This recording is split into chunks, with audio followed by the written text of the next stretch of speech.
A spontaneous two beans and a mic jumps out from the wild. So we're on episode 4, two beans and a right, all about the words. Feel free to join us and hang out. Yes? Yep, sounds good. Are we live? I believe we are. We are live. I'm seeing a commercial. Always starts with a commercial. 2 viewers. I make it 3. Even though it's showing 0.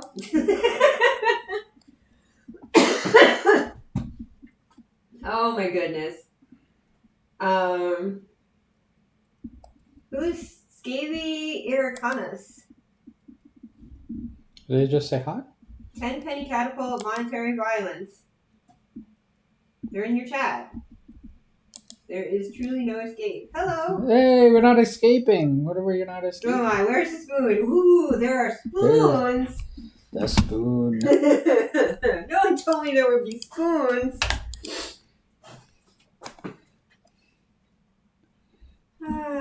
Welcome, welcome. The delay between what we see in the chat and what's on the stream will never cease amusing me. Never ever.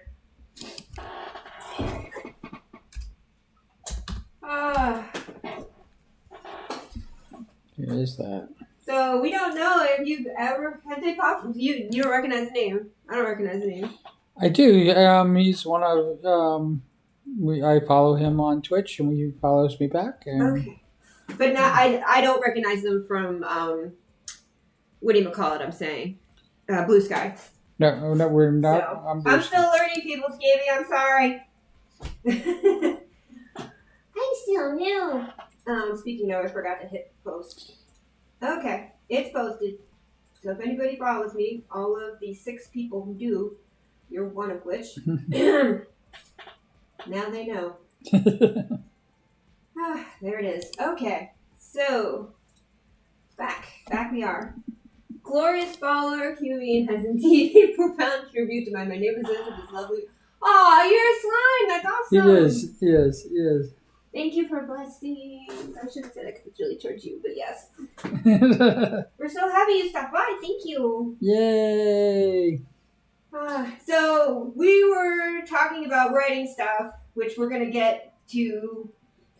We stopped so we could start again, but real quick, one of the things that made me say, we haven't done a 2 beans and a mic for a while. We should probably be doing that for this. And then I said, wait, why don't we just do it now? So here we are. Yep. Was NaNoWriMo, which I don't know if you're familiar with that. I'll let you talk. Oh, there's more people. Hello, folks. Lurkers are welcome too. We're so happy to see you join us. We're talking about writing stuff today. We're going to start off with a brief blurb about the NaNoWriMo before we move on to other writing projects. Feel free to pop in the chat and let us know. Do we want to talk about our writing history, or do you want to just talk about? Let's just get the NATO stuff out of the way. Yeah. So National Novel Writing Month. Writer Month, or November's, whatever it is. It doesn't matter. You can look it up on the web.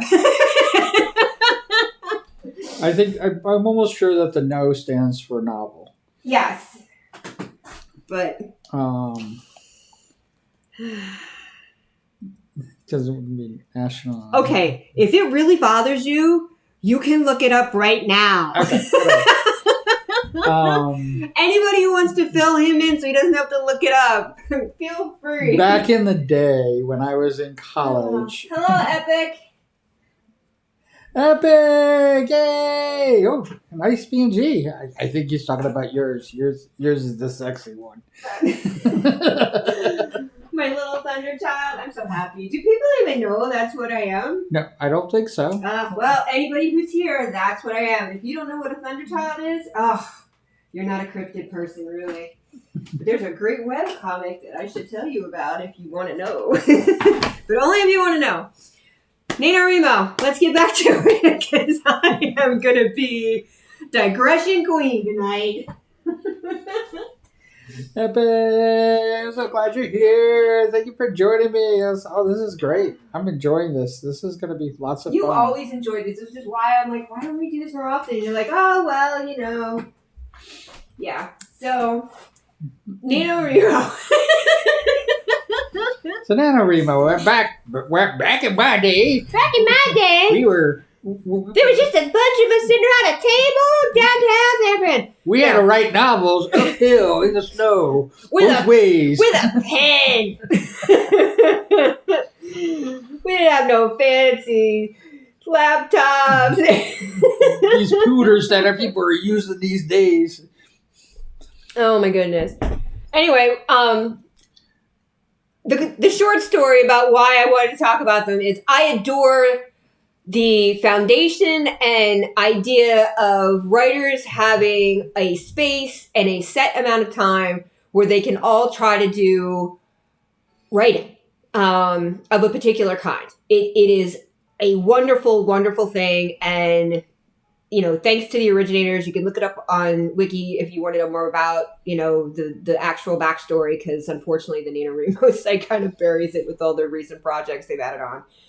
But it's also become unwieldy because of its widespread popularity. And so we haven't really participated in it for a while. Nah, really. It's not because we hate it. It's just that it's been timing and stuff that's gone on and everything else. But related, there's a writing project that I'm not going to get too into detail about because I'm still not sure I want the world to know about it yet. But I set a goal for myself because I did not get as much writing done as I wanted to and needed to for mental reasons last year, that every day I was going to write a short something, a short writing. Didn't matter what it was, just short and get it out. Just to keep myself in practice of putting words to paper, and hopefully, there could be something I could salvage from it later. Who knows, whatever. If not, at least I wrote stuff. And it's already been such it's like a mental health cleanse that I didn't even know I needed. And it's not like I'm doing something that requires, heavy research or world building. That's a lot like the slimes for me. Yeah, in a way, I think I definitely can see the association there. But it's just, literally just vomiting words onto a page and doing super minimal editing, and whatever comes out. Comes out. I think the longest I've written now is like close to 3,000 words in a day. But there's no goal. That was part of the thing, was I just had a general overtone of what I'd be writing. And after that, whatever happened, and I wasn't going to fuss too much. And even if it was just crap, it was going to be okay, because it wasn't supposed to be the greatest novel or a next bestseller or something that would even make a dime. It was just for me and my head and practice. So that's my latest project.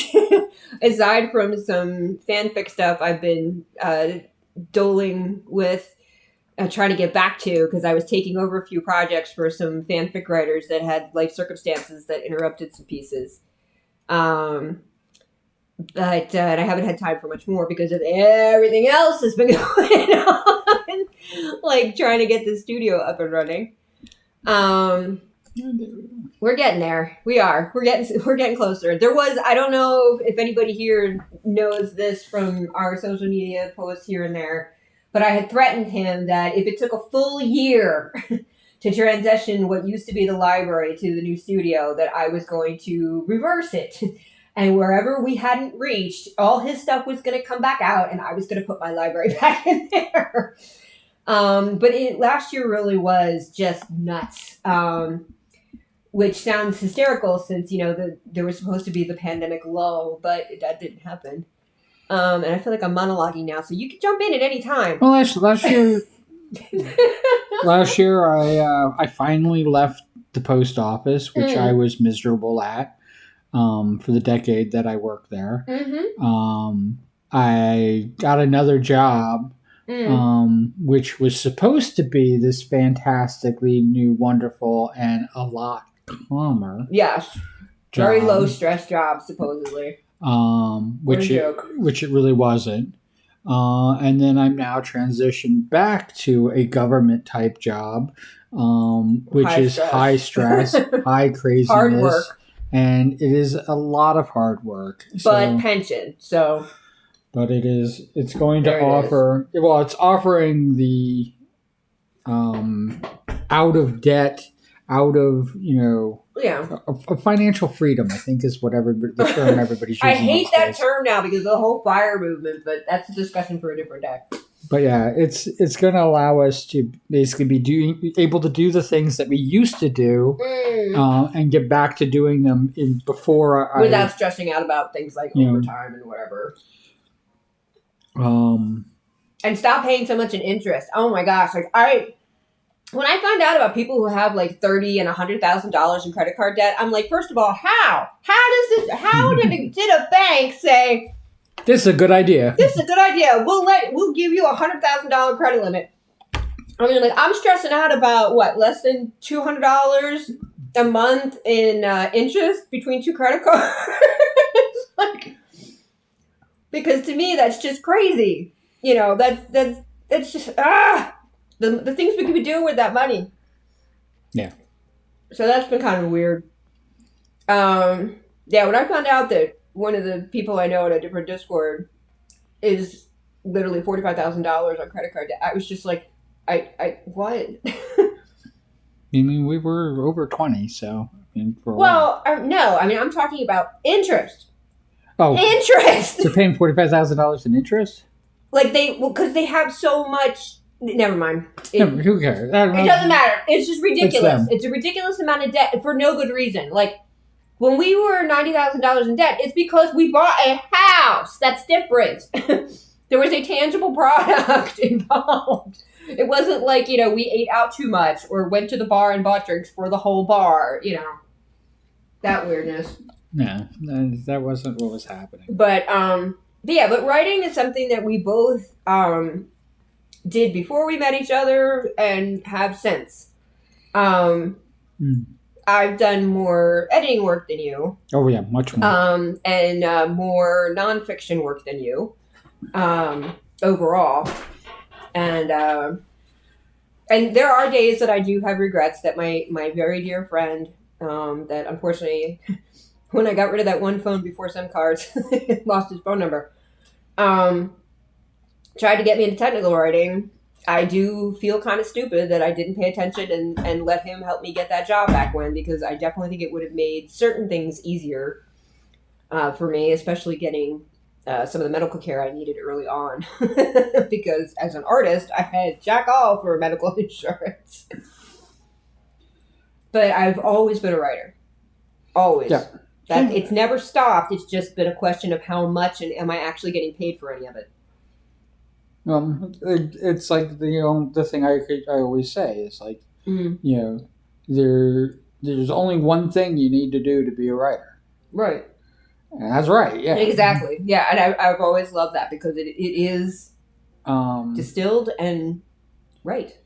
Yeah, and the only difference between an amateur and a professional writer is somebody gave money for the work that you wrote. Yeah. And people don't even, I don't think a lot of people realize that, like, if you stream something that you wrote, even if you're reading it, you're talking through it and everything like that, and you get paid for that. Yeah. You are a professional writer. Yeah, there are people who really do, and whether it's because, they're neurodivergent and will wander off into territories unknown without a script in front of them, or they love sharing stories they've written or knowledge that they've learned. It is absolutely true. And it's now there's a big thing I've been noticing on Blue Sky where people are now turning against the concept of content creator. And trying to bring back artist as a not nomenclature. What's the word I'm looking for? Title or association, whatever the word is. I'm trying to think of. I'm afraid about saying now. That almost makes me laugh because when we get into the content creation part of it, more streamers than not. I'm not saying that there aren't actual content creators. I like to think of myself as one. But more than not, there's no new content being created, if that makes sense. You mean as far as medium? As far as what they're presenting as a streaming element or a video element. Okay, what are you focusing on? Because, like, to me, if somebody writes an original story and puts that on YouTube, that's original. Those are actual content creators to me. Okay, so you're saying, like, so somebody who's like, this is how to mow your lawn properly, that's not a content creator? No, well, that's a content creator. Okay, the person taking that person's. All right, you have a person makes a video about how to mow your lawn. Yes. Boom, content creator. Then you have a person who takes the video that the person made about how to mow the lawn, and they do a review of the how to mow your lawn video. Oh, so and like now, reaction videos and stuff like that. Okay, and now you have this thing. Separation now. You have this thing happening, and it's like going. There was a content creator there originally, but now it's not. I don't consider that really content creating. Reacting to somebody else's video or even reviewing somebody else's video. And then now you have people reviewing the reviewing videos. And then it's like... It's Inception, yes. It's how many layers down. Yeah. Well, I mean, now we could get the etymologists, in on the game if we had any around. And they could talk about what a creator is, because then if you make a creation, doesn't that make you a creator? Right. Which I think is, and that's the thing too, is like, if all you do is happen to stumble upon somebody getting mugged and you make a video of it, and then you get paid on TikTok for posting this video of somebody getting mugged because everybody's like, oh my God, I can't believe you just happen to be there, saying, that's more like news to me. It's like a reporter aspect more than a creator aspect. And I guess, so for me, I kind of understand where your idea of creatorship comes from, but I definitely consider both fiction and nonfiction creators because they made the effort. And, I'm not saying that it's kind of like the low art, high art argument. You have the crafters and then you have the artists. This is kind of, to me, it's a very similar territory, that content creators in your mind are the crafters. They have tools and they make shit that did something, and on the other hand, you have the artists who make something that's unique and different or a creative take, both of those things work for me. Yeah. I think that the one that you're missing is the person who's basically a remora, basically living off the backs of somebody who is the crafter or the artist. And they're basically saying... Well, okay, no. I'm not saying that that's how I feel. I'm just saying that it reminds me of when I was younger, that was the debate. Crafters are just, manufacturers, and there's no talent and there's no skill and blah, blah, blah, blah, because they're just, cutting up a piece of wood and making a chair. It was that kind of thing. And there's a craft to woodworking, for Pete's sakes. Like, yes, part of it is just math and physics and materials. I get that. But there's also, understanding different, you're not going to make a chair out of a wood that if you weigh more than 10 pounds is going to say, can't handle it, and just collapse, You're not going to do that. And if you make the same chair 10 times, is that any different than making 10 slimes that don't look exactly the same? Like, you can get into that whole discussion, and now we're talking about art instead of writing again. So it is what it is.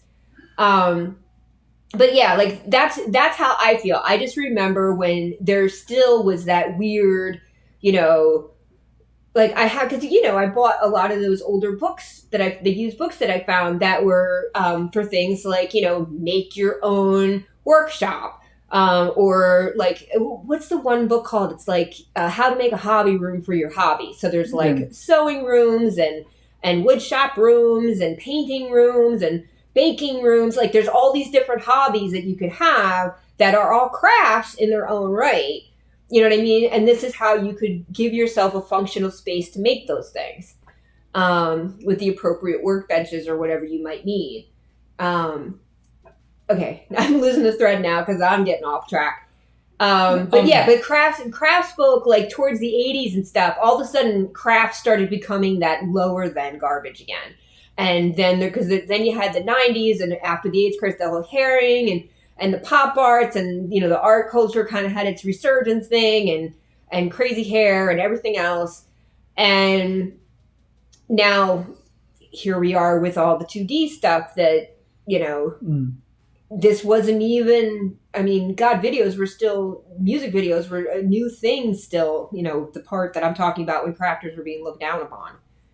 To me, it's like the difference between somebody who actually knows code and somebody who makes a website on WordPress. Yeah.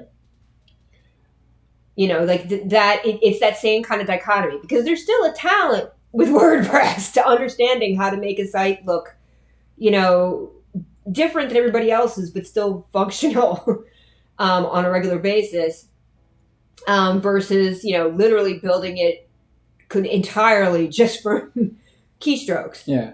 I got into writing kind of ass backwards. I've always been kind of a storyteller. I know that. And I love the tradition, which it wasn't when I was doing the storytelling. I was a storyteller before I knew the lore. And then I fell in are love. You talking about a oral storytelling tradition? Yeah. Or are you okay, so just to be clear, even the tall tale tellers and stuff like that. And, and that tradition that's been around for 10,000 years. Since language existed, yes. 10,000 years, this was all going on. And how it's basically been kept alive, but always kind of almost on the brink of death because of commercialization and things like that. Like it's never been a I know what you're going kind for of a when shunned, you say commercialization, but there's there's a better word that isn't as modernish. I'll think of it later. Go ahead. But putting that where it was, I originally, when I quit high school and went traveling around the country, as one does, and you know, actually acting like a fool, I was more into the art.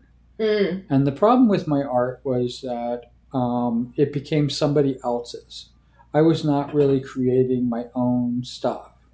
But what I did have was I had the ability to tell stories. And when I started actually putting pen to paper, becoming a writer as it was, and all these stories kept flooding out of me. Wait. So you're saying that, unlike me, you weren't like on school newspaper and literary journals and stuff like that when you were in grade school and high school? No. Wow, all the years we've known each other, I never knew that. Holy moly. No. I wasn't. I was in the chess club. That was the closest thing that I had. Okay, that's not right. and I played Dungeons and Dragons in high school. But did you ever GM in Dungeons and Dragons? I GM'd professionally. I never in high school. When I was in high school, yeah. That's still writing in a sense. So I mean, storytelling. But it was the story. But yes, it was the storytelling aspect. So there was some history, but I mean, like I was writing. You know, and yes, it's a female encouraged behavior with the diary crap, but you know that was my dead start, and it just took off from there because I was really lucky in the schooling I had, even though we were a small, poor community, that we had smart people who could get grants for stuff. So we had all kinds of things like a school newspaper and whatever, even in grade school. We didn't have a middle school, just for clarification, because that's how small the community was. So it was K through 8. It was not a K through 6 or K through 5. Yeah, I got into like all literally backwards. The reason I loved writing. Well, I don't see it as backwards so much as just transition. Yeah, the reason I loved writing so much is because it felt like mine. And the reason I was a better artist always. But the reason I was never really like you really need to say visual artist during this conversation because people start getting confused. The reason that remind me to oil this chair. Yeah, the reason that I was not really like, one, it was something that I was automatically naturally good at. Writing, I had to actually focus. I had to actually do. I couldn't go with feelings. I had to there was structure involved in it and everything like that. What do you mean you couldn't go with feelings? That's like anti everything writing I know. I know it sounds this, but even when I wrote the book that I'm going to probably have published and I'm going to do the illustrations for real soon. Even when I wrote that almost entirely. It was almost entirely feelings and how it meshed together and everything like that. And when somebody read it, they looked at my first draft, which that gets into my writing, how my writing got commercialized. When somebody read it, they were just like going, "This is utter trash," and what's going on? And I didn't know how to tell them, going, it's freaking first draft. Two, it's not the words on page. It's I've used words to make a feeling, as opposed to using words to tell a story. They were expecting a mass marketing pulp story, right? Is really what was going on, and they assumed that there was going to be some level of polish before you showed it to another human being. And they are obviously somebody that, and it never occurred to me until now, they obviously did not have a lot of writer friends prior. Because you would never say to somebody just because of typos or, bad grammar choices on a rough, because it wasn't even a first draft. It was a rough draft. It was the first pen, I typed it. But It was the first iteration of what was in my brain. Yeah. What was in my brain coming, literally flooding out. Yeah. I mean, it was a roughest of a rough draft. And they were expecting that this was what you would send to a publisher. Yeah. And it was no, that was never the point. But it just they couldn't seem to wrap their brain around that. Because I remember we had that conversation with them at the time. Because I was shocked that they, I understood why they felt the way they felt, but at the same time, I was like, it's a rough draft. And they're like, oh, and I'm like, it's a rough draft. And and we never really met with them. No. You know what I mean? And that's it. But now that I'm thinking about this again, all these years later, I mean, because that was pretty early on when we met. Yep. That you did that. It never occurred to me to ask him, how many writer friends do you actually have? Because when you're somebody, especially because I know they did not go to school for writing. No. And what little experience they had prior that made me think that they were someone that might actually appreciate the book, which that was a mistake because it's a completely different genre to begin with, was very hyper commercialized. They were trying to write a screenplay.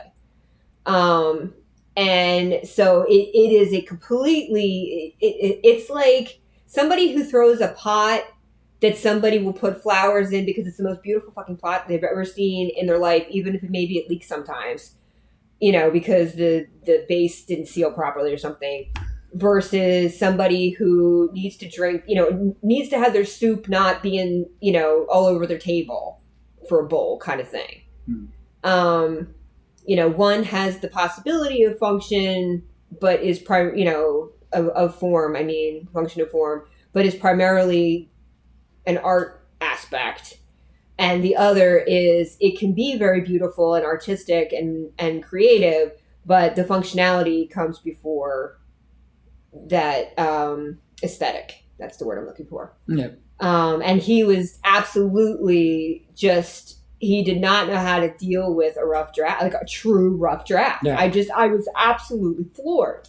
And 1,000 pages of a rough draft too. Yeah, and I mean, like, and even the argument that you and I had, because I had offered to do your first draft edits, I got upset with you because you didn't do the edits that I said, which were the basic, just turn the damn spell checker on.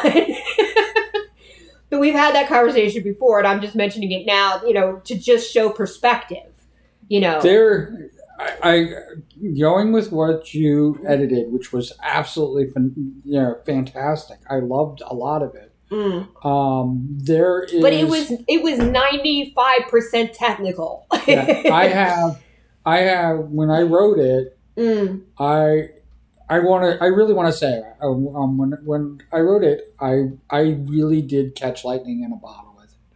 Yeah, and you also have an extremely different approach to writing than I do, because I was an editor in so many different capacities and proofreader over the years that if I go back and reread something, just one paragraph, if I see a single error, my brain's like, fix this now! And I can't not see it. Which is one of the reasons why when Blue Sky lets this edit post, I would be like, my life is going to be so much happier. Because I'm gonna admit this now, and all of you are going to be like, wait, what? Who does this? If I see a typo in a social media post, and it doesn't have, that particular social media doesn't have an edit function, I will, if I catch it immediately, I will cut and paste that, delete restart the post or the response, and fix it before posting it again. Because that's how anal my brain has become from so many years of editing. Even with my own mistakes. And yes, there are still a few that have slipped through or whatever. And I just, when I go back and I see them because somebody liked something I wrote, a day ago, and I'm like, oh God, I forgot I didn't fix that. It's such a weird knee-jerk thing. So I was really sorry that I had connected the two of you because, what do you call it? Hello, whoever came in, because our numbers went up again. I felt so bad because I was the one that had recommended that you give him, as a rough reader, because at the time nobody else was close by that we were writer friends with. And the one great thing about that story, and this is where you still have it. Well, I still have it. Yes. Yes. Fortunately, but the interesting thing about something like that, which is it's now in its like third draft, and it's still really, really awful in that respect. But I refused to edit it until you actually did some of the changes I originally prescribed. So you've been on your own. Before I started doing commercial art, my art was wild. It was the things that I drew and painted and the things that I used to draw and paint were non-conventional. And that whole aspect of my life, and as short as it was, I wish it lasted forever, because what I was able to create then, I'm still in awe of it, of my own work. As soon as it became commercialized, as soon as I was forced to make something for somebody else the way they wanted it, my art was never the same. It never recovered from that. Okay, now when you say your art was never the same, are you talking about your reaction to your art? Or are you talking about how you felt when you created the art? When I'm talking about like how I feel when I create the art. Because that is two different things that can have a huge dichotomy. And the end product does matter, because the end product does. Yeah. There is less of me in even the art that I do now than there was when I was originally like. I think it actually would have consumed me. That's how great my art was. I think I would have died doing that. and it would have consumed me entirely because that everything I was at the time, which wasn't much. I was, I was going to say, because you're talking about way 20, before I met you. Not even 20 years old at the time. Yeah, and you had a lot of other stuff going on. My entire being was being, drawn. I was able to do that. Just put who I was into it all, and it showed. Do you know Magdalene? Yes, hey! Hello. Welcome in. I've been trying to keep an eye on things. But yeah, I really I kind of not the art itself is long gone. I don't even think it would even exist anymore. I'd have to actually go look for it, but it would be outside and weathered, and now we're getting into almost 30 years, more than 30 years. It's probably all destroyed by now.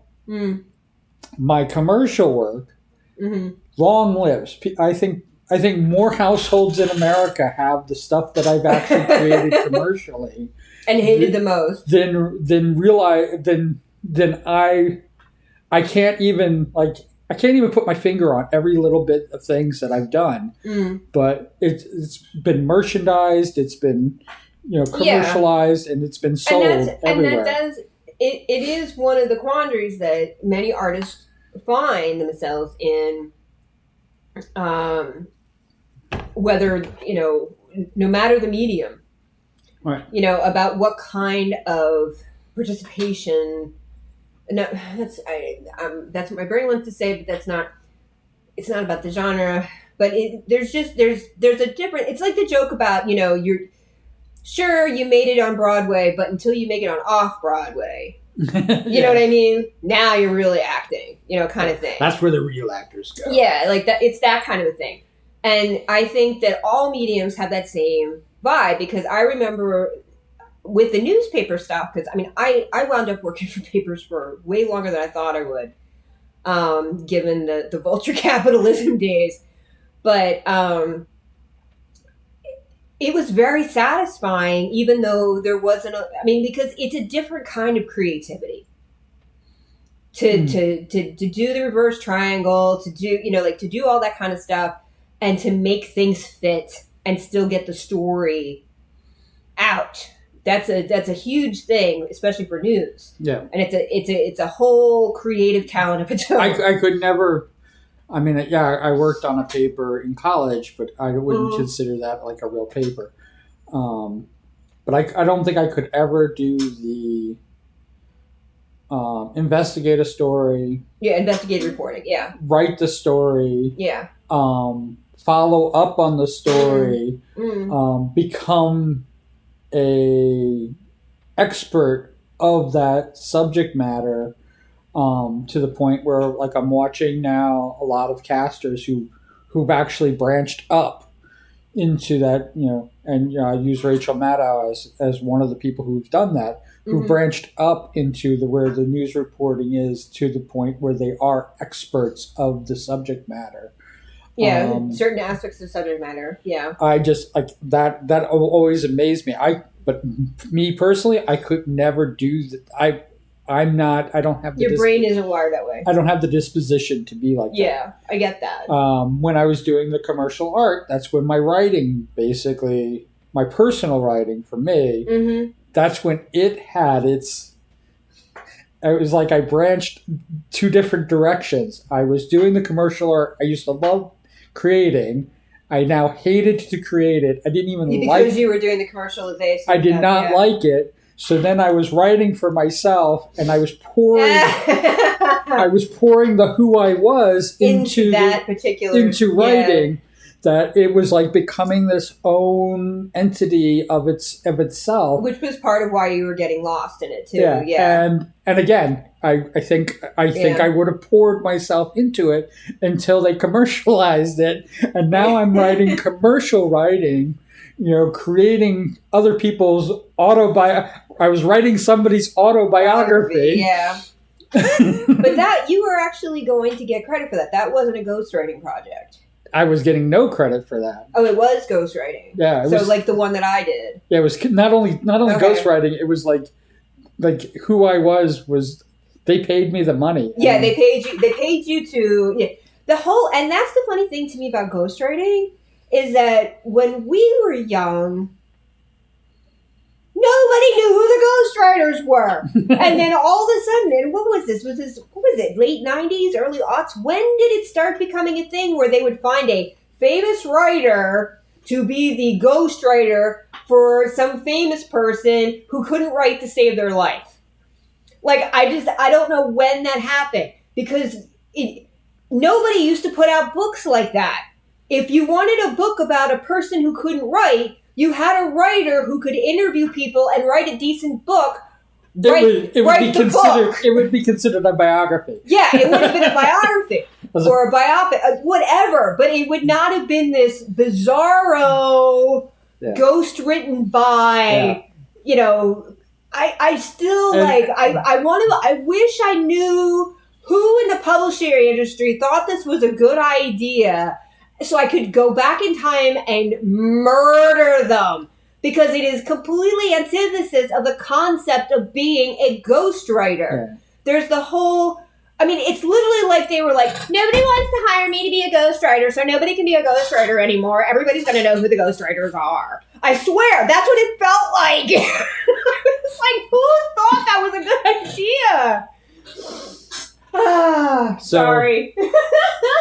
So then...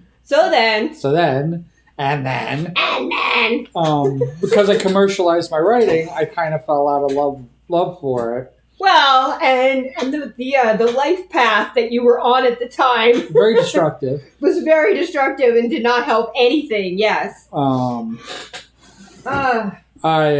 had no intention to ever doing college, ever in my life. See, and that's one of the biggest differences between us is for me, college was the escape, the only escape route I could think of. I was escaping from college. Yeah, college was an institution that was not granting me the freedom that I wanted. I was out the door. College was the only safe option for me to get out of the house because even when I talked to my dad, and my dad's like, kid. Yeah, I very begrudgingly got my GED. You do not want to go in the military. I very begrudgingly got my GED. Yeah. Well, and to be honest, the only reason you had to get one was because you had an accident. And you wound up missing way more schooling than most people would think would be, allowed. But fortunately, you were intelligent enough and had the resources that you could get the GED and just be done with it. Yeah, I just went and got the GED when I was losing my mind. Yeah. I was definitely still on a self-destructive path. Yeah. But the only reason that I did college was because a magazine, news magazine. Are you going to tell it? Should I say what it was? No, I'm just saying you're going to tell the story now. Yeah, I'm going to tell the story now. Because it's about I know this story. It's about my writing. Yeah. Your path is red. My path is red. And I had recommendations and references and all these things from other people as a writer that I was more than I shouldn't have. They were right to not hire me to become an editor. Oh my gosh! No, you as an editor, no, you. I would have been a horrible editor. No. But I had all the references and recommendations that they should have basically been like, in order for us to get into these areas that I had access to, they should have hired me as something. Yeah, and the sad thing is back then, and I'm going to say it, you have a penis, this is part of why they were doing what they were doing, is whoever your poor assistant was going to be the actual editor. Right. And not get any of the pay or the benefits or the credit. Well... They didn't allow it to go that far because they're basically that's what they would have done back then. You have no college. Yeah, but that's how they would have handled it. Come back to us when you have college. Because I worked with a lot of those idiots who should have never gotten their mid-level and up job, who literally, I mean, I literally looked at some of these people and thought to myself, how do you wipe your ass by yourself? Like, that's how dumb they were. They were just that inept. And I don't mean in the diminished mental capacity because of biology. I mean just, off on another world because they thought that they were perfect because that's what people kept telling them. So, yeah. But, yeah, so that was kind of... It was definitely an eye opening for me. Yeah, that's what. Yeah, I'll let you finish telling the story. It was really the first time somebody told me no. If you can believe that, I can, knowing your past. Yes. Everybody up until that point has just basically allowed me to basically have free reign to do whatever the fuck I wanted at any fucking time. And I was just like, charmed life. Yeah. And I was told, I literally was, no. Yeah. How do you tell this one? No.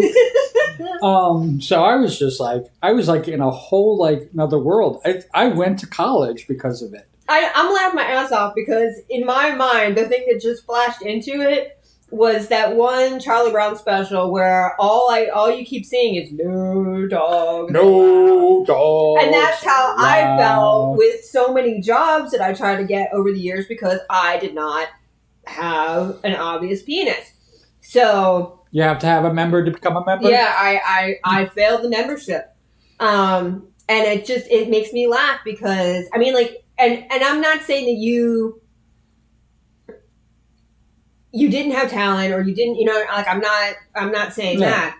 But gods, did I meet so many people who didn't have two brain cells to rub together, couldn't be responsible, oh my gosh, these people, how did they function? If you think about it. And they were getting, $100,000 a year, and this was back in the 90s. If you think about it, this is how crazy this whole thing is. Yeah. At the time where I was living this basically charmed life, which when you're in it, it's really hard to see. So because you don't. It's the old joke about you don't know what you got until it's gone. I had an opinion of white privilege. I'm trying to remember. Was white privilege even in the general lexicon at that point? It was, yeah. Was it finally breaking through? Because it definitely wasn't when I was in high school. The closest, old white men, old white men, yeah. And the old boys club. Yeah, that's still those two still things. Around. Those two things were very prevalent, but white privilege was definitely there. Oh,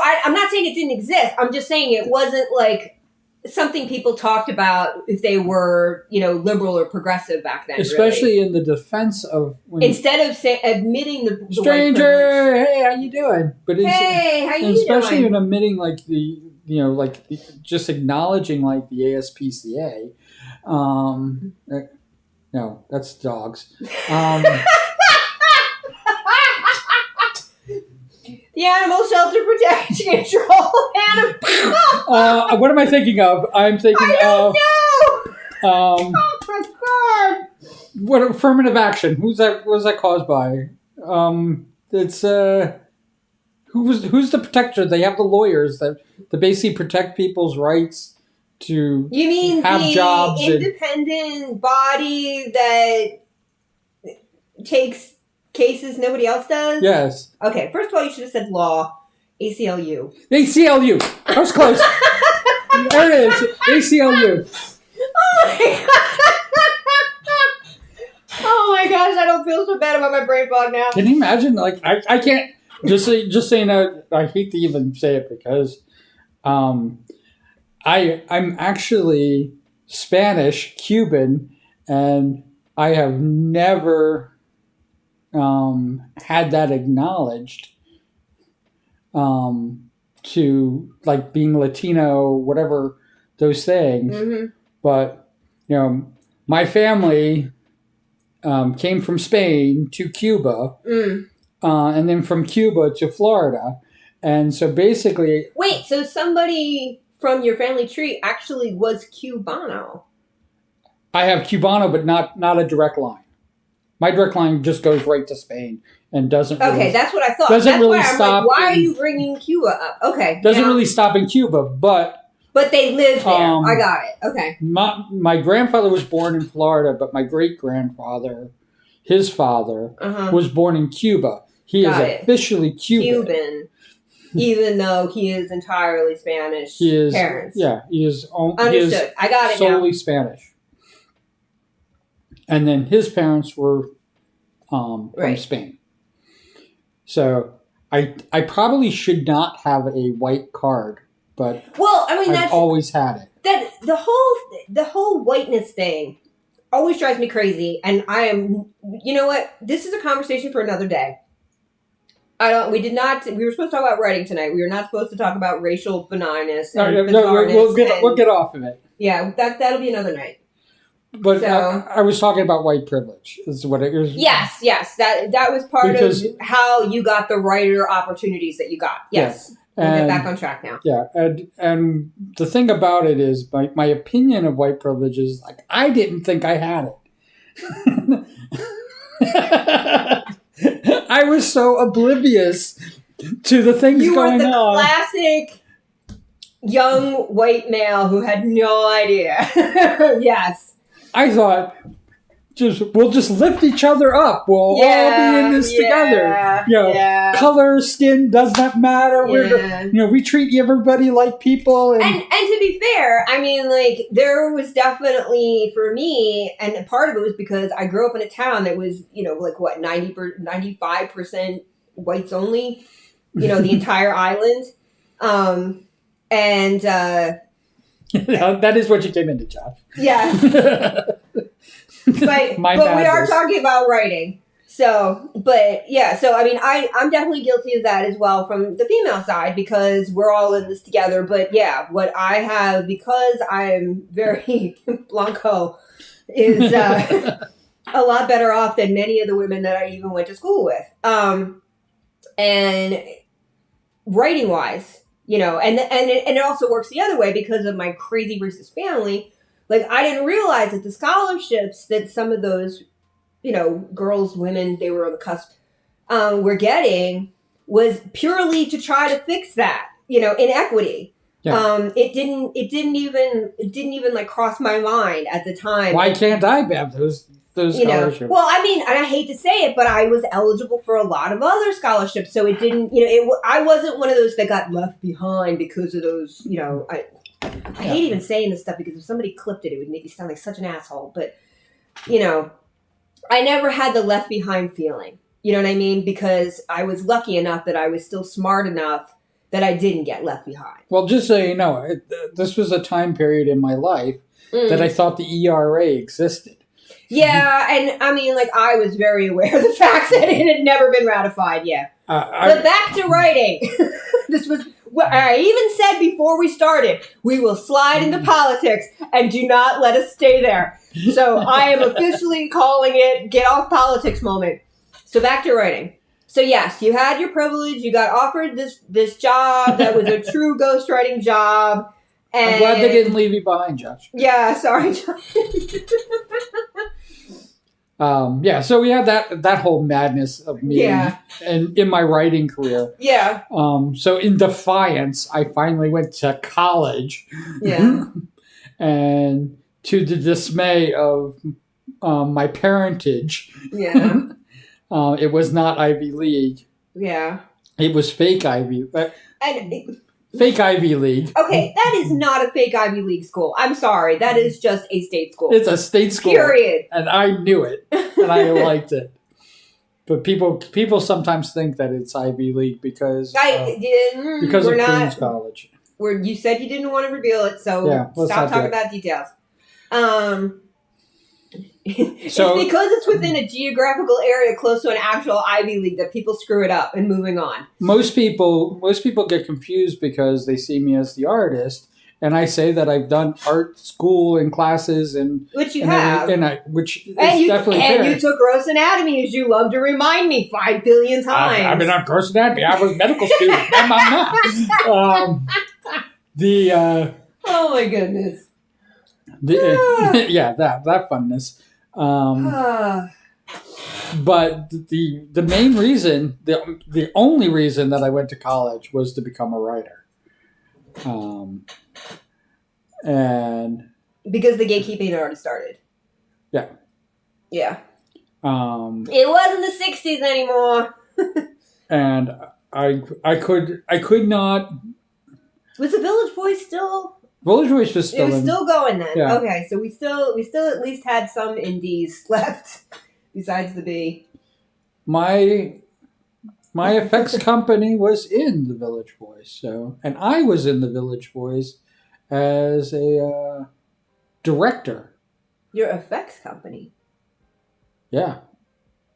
Village Voice wasn't still around by the time, unless. Oh no, that was the Guardian. That was the Guardian. Never mind, I was in the Guardian.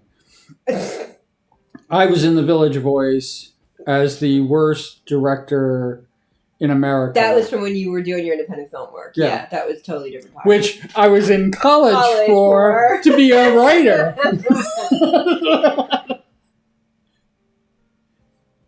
Oh my gosh.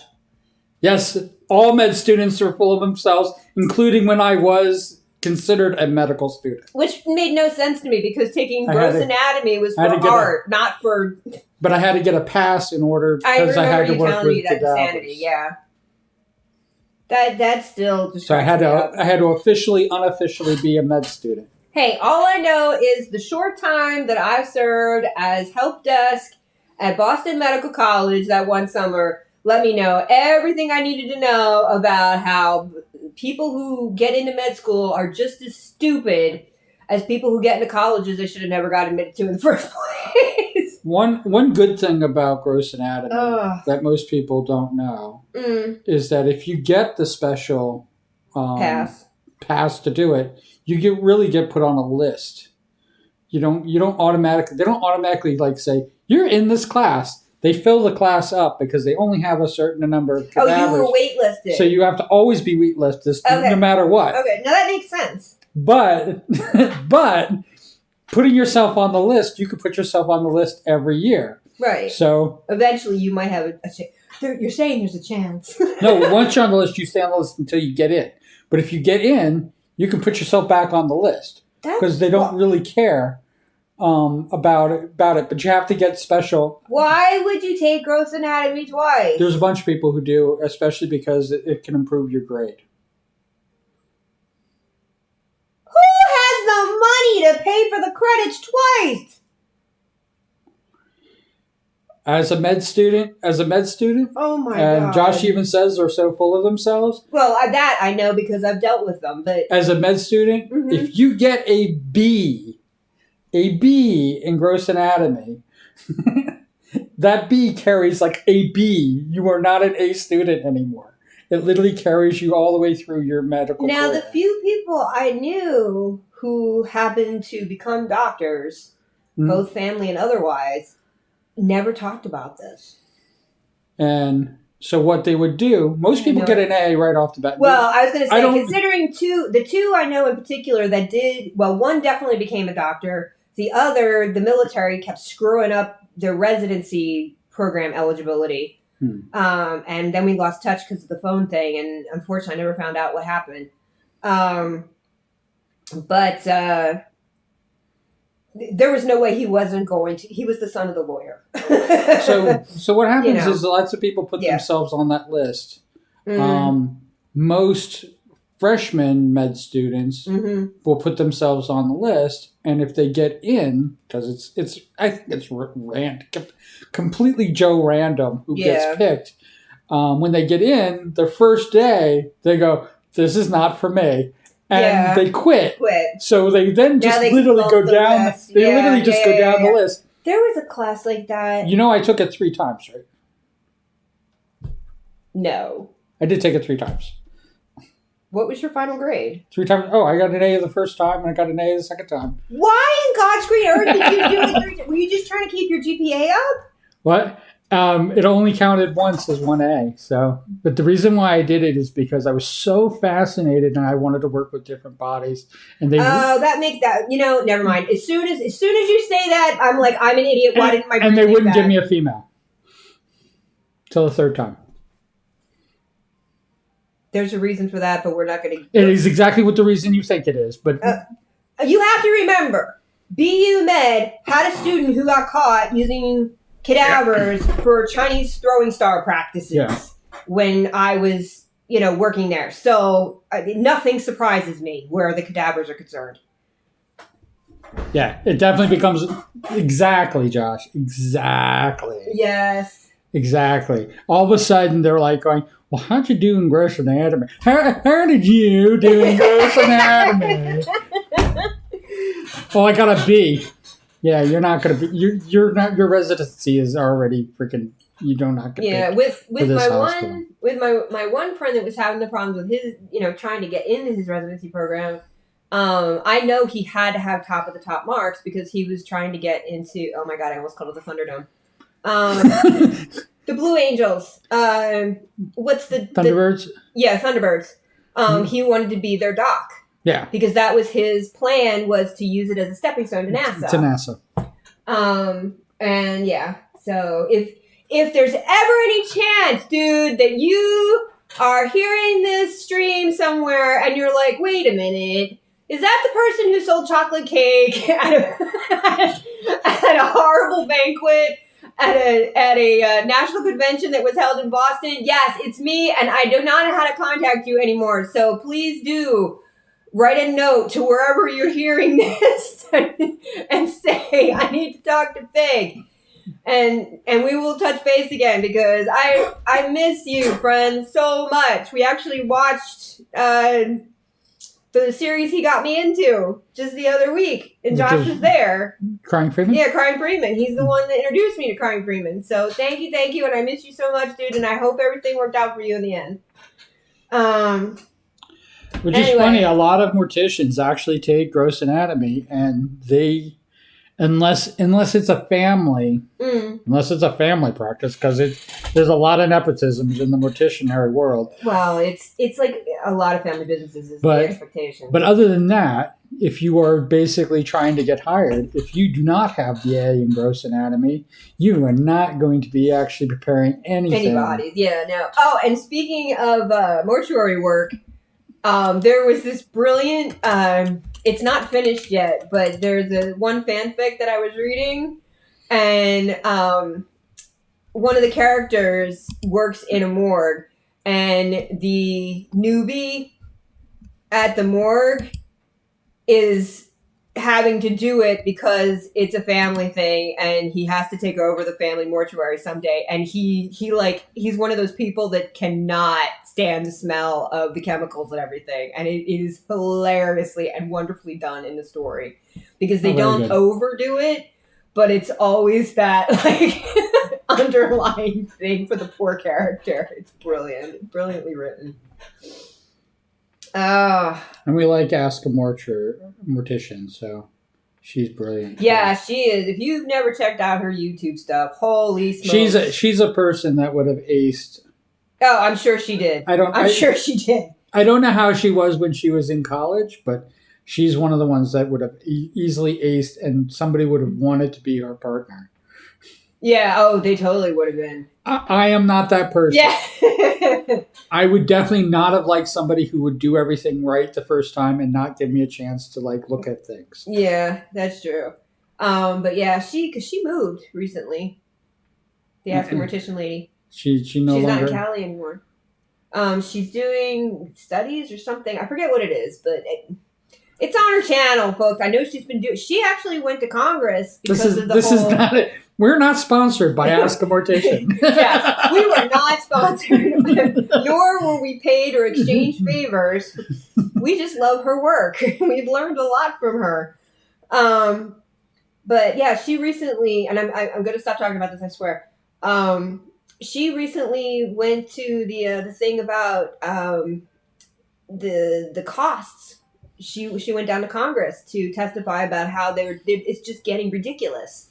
And the people being forced to, cremate or embalm or buy a fancy, expensive coffin is ridiculous. They should be able to put people in a cardboard box if they want to. And there should not be laws put into place forcing people into literally death poverty.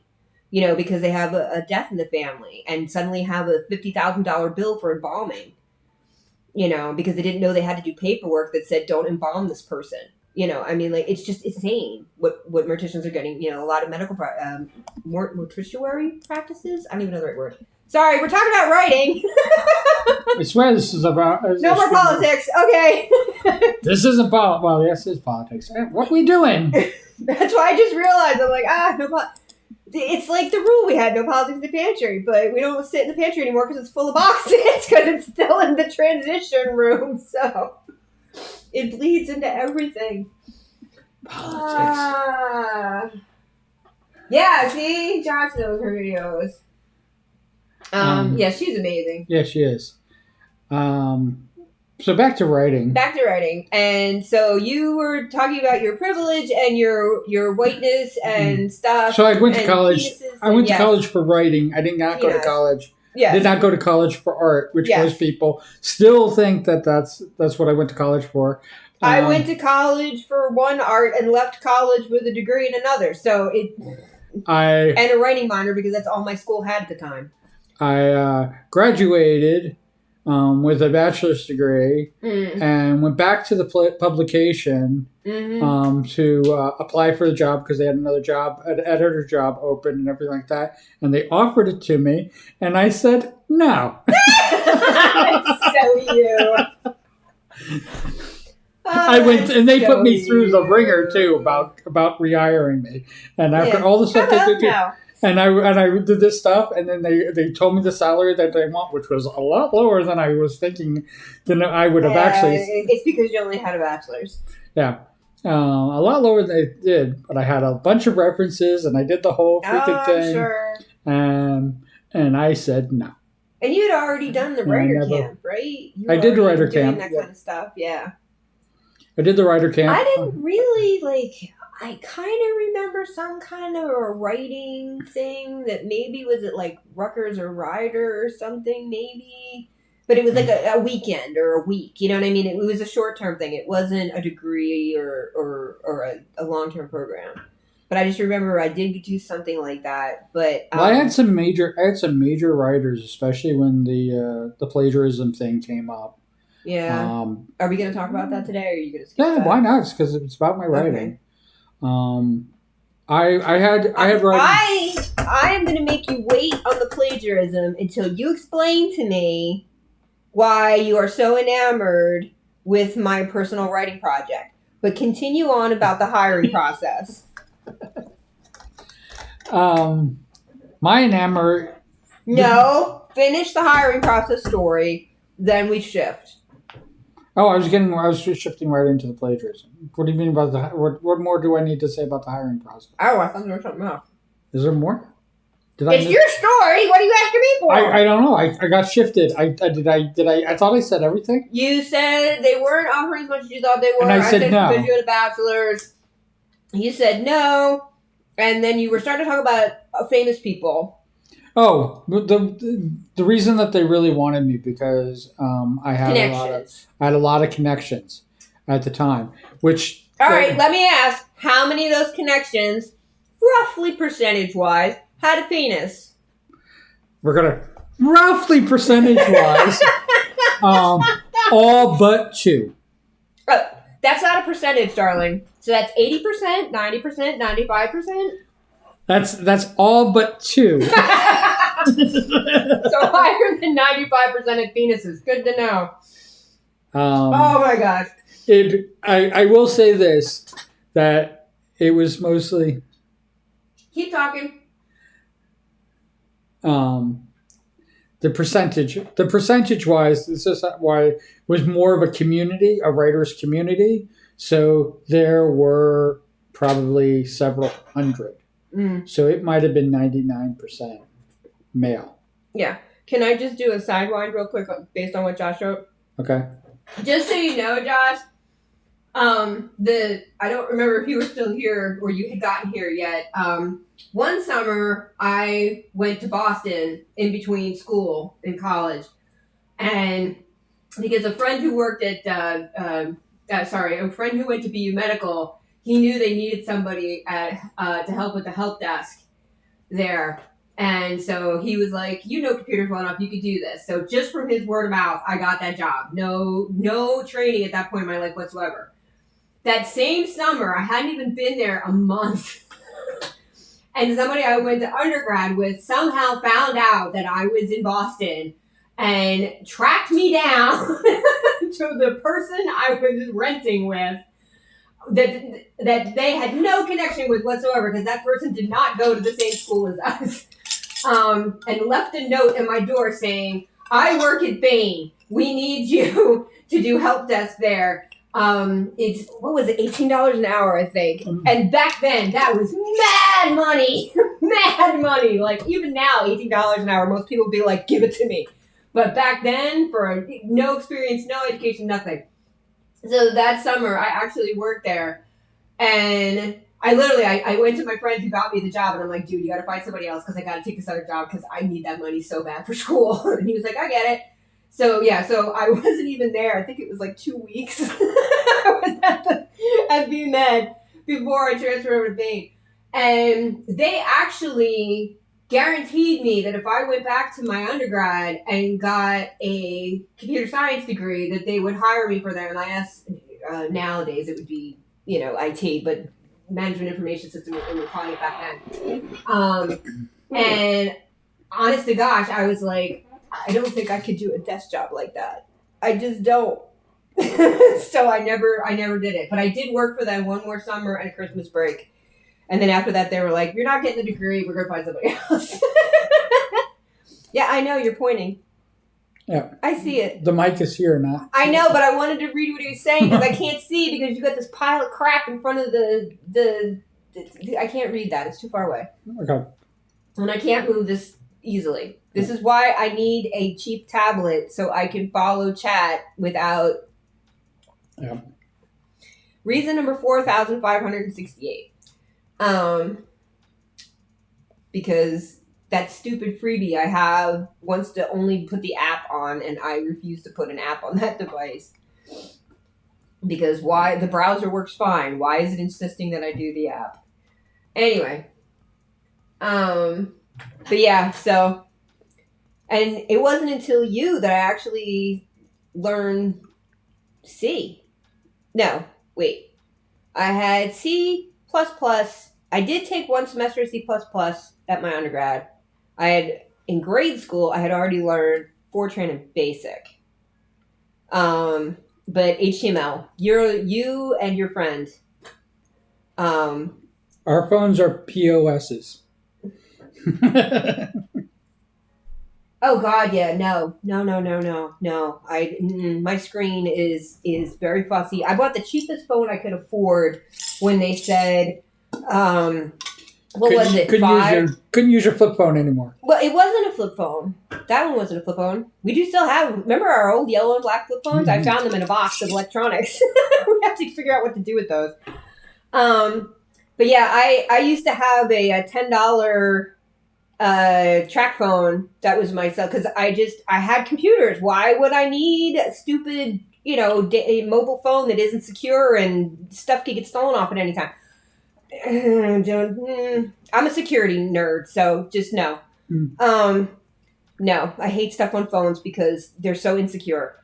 But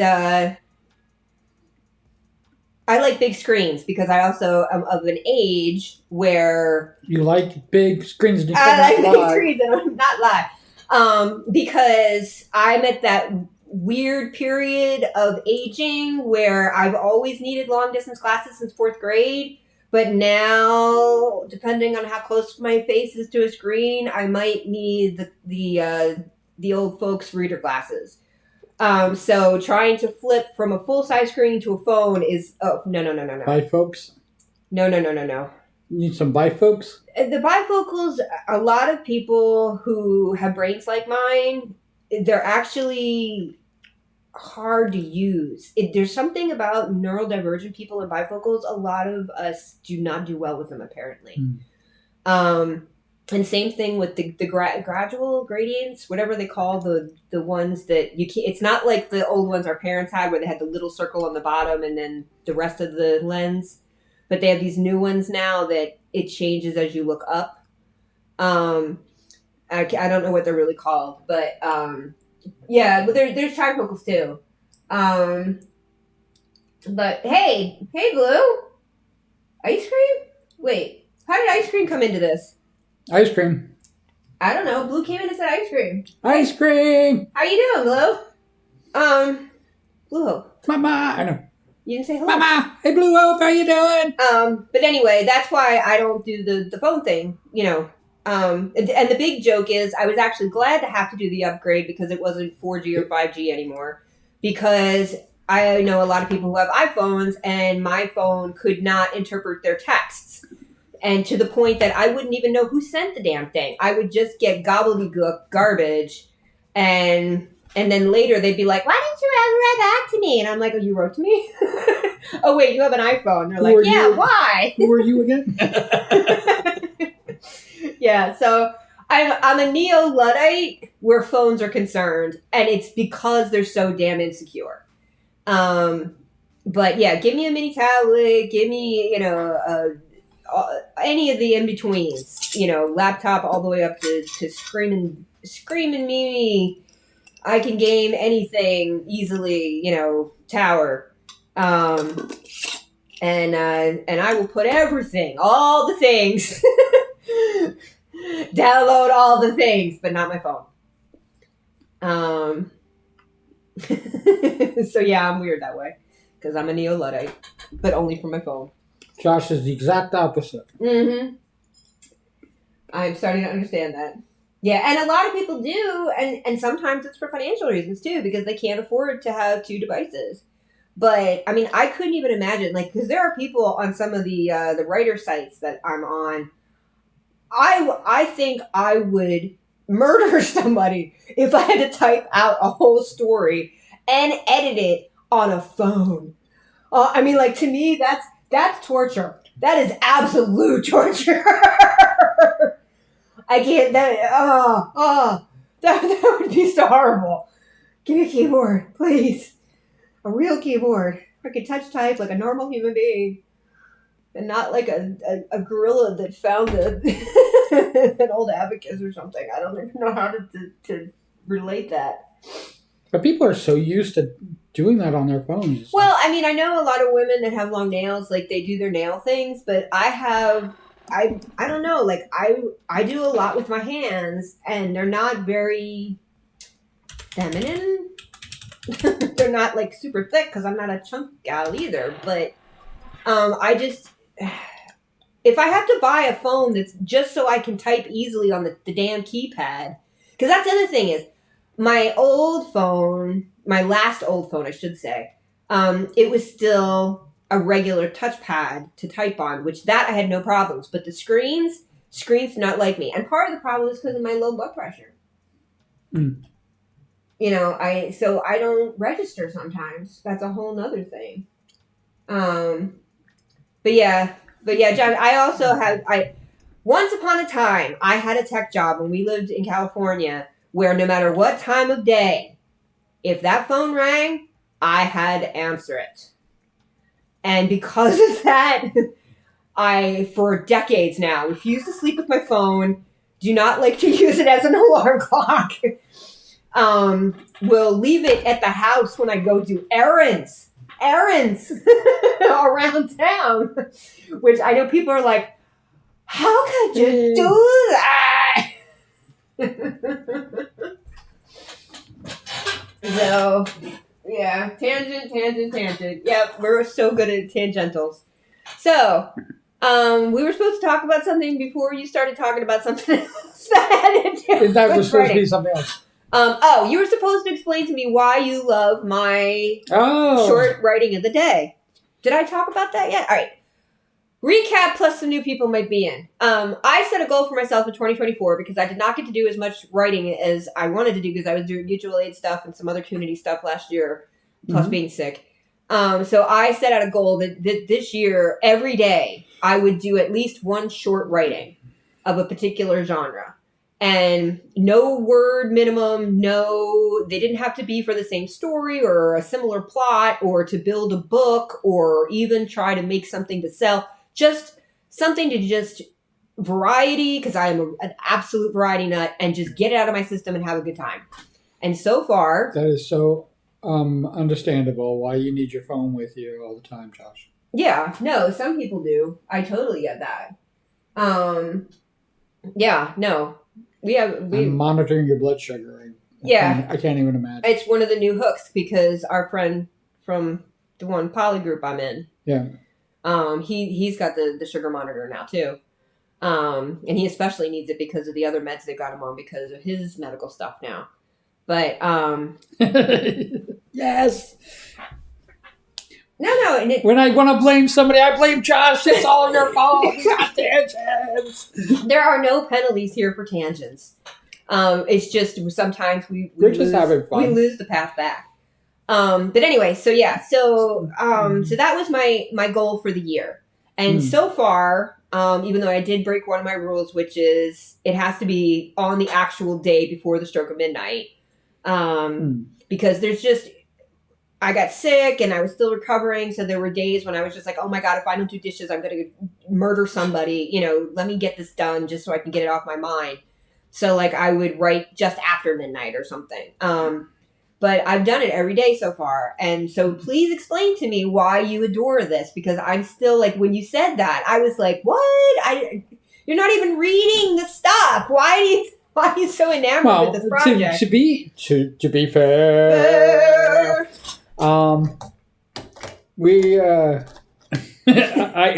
I was comparing it to Twitter, which is something that I'm trying to shed myself of. Mm-hmm. And I am trying to rip you away from whole cloth. I've been very clear about that. I'm trying to shed myself of.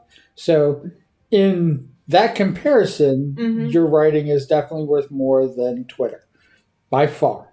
It's a night and day comparison. Which I still find hilarious because it's apples and oranges. But okay. Yeah, and apples and oranges. Let's do that. Now to why I really do adore the. But I get that it's a goal. I get that. So I just want to say that we earlier we compared it to me drawing slimes. And I'm eating Swedish fish. That's why I'm not trying to talk because I'm the amazing love that I had when drawing the slimes or drawing the cues. I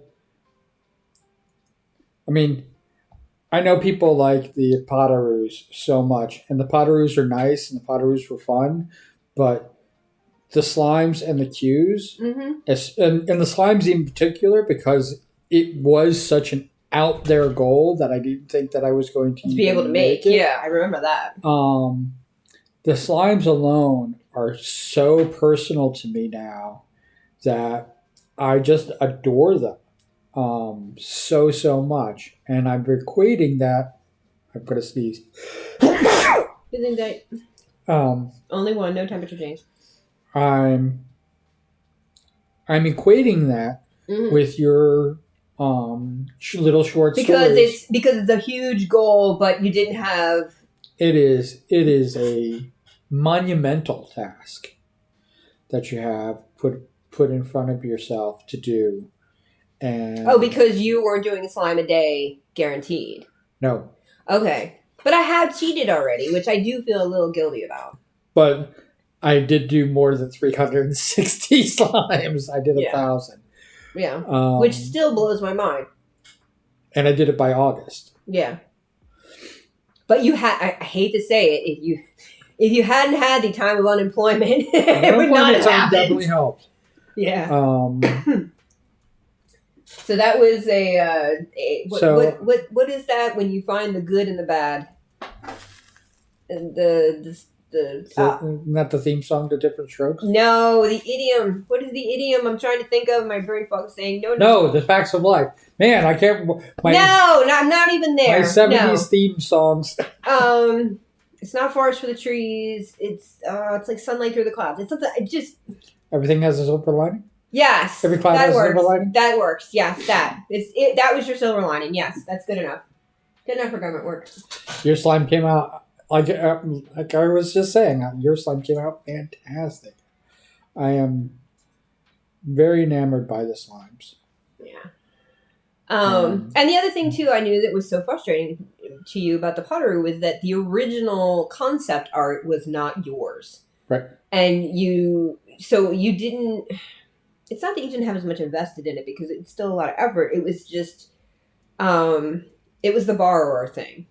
Well, one of the things that people, where the Potteroos are concerned, one of the things that people got to see is how exacting I am with copying somebody else's work.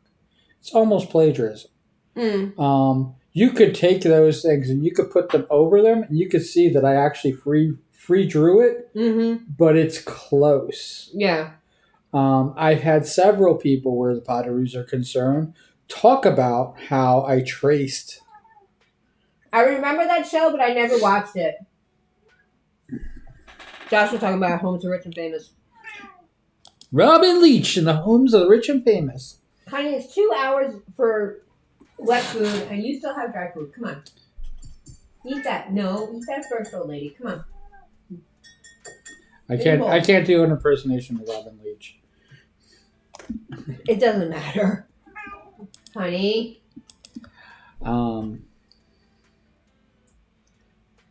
Yeah, so Silly, we're doing a stream. I'm trying to get myself back to where I was. Potteroos. Yeah, so where the Potteroos, your attention to detail. the Potteroos are concerned is that is something that people got to see, is that all I did was see the Saber Potteroo once going across the screen. I said, "Oh, I want that," and then I created it, and then I said, "Oh, guys should be different than girls." And so I made 2. And because it's my boy design, I guess, is the way to say it. There's something really rude about genderism that I could say right now, but you know it, so we're going to move on. That design has been stolen, and people use it all the time. It's like out there in the world. It's become shareware. Yeah. But I've never claimed the Potteroos as mine. No. And people have been making the Potteroos, and they charge, I think, $50 or even $25. I don't know what. Do you know who the original artist is? Or I do not know who it is. I just know the original meme. Because the voice actress on Fate's Day Night, who did Saber, sang the Jingle Bell song in Japanese, and lost her place in the song lyrics. In the song lyrics, and just at the end, just went Potteroo, Potteroo. And with most people, if you know Japanese, you know that Potteroo is just like dashing. So basically, she ended the whole thing. She's like, "We are going through this thing. We are going to be in this wagon, being dragged by a horse, dashing." And that's really what it is. And so she did it to the tone of Jingle Bells, I think, because those are the direct translations. And so Potteroo doesn't even, like, most people think Potteroo means Jingle Bells, and it's like, no, not even a jingle or a bell.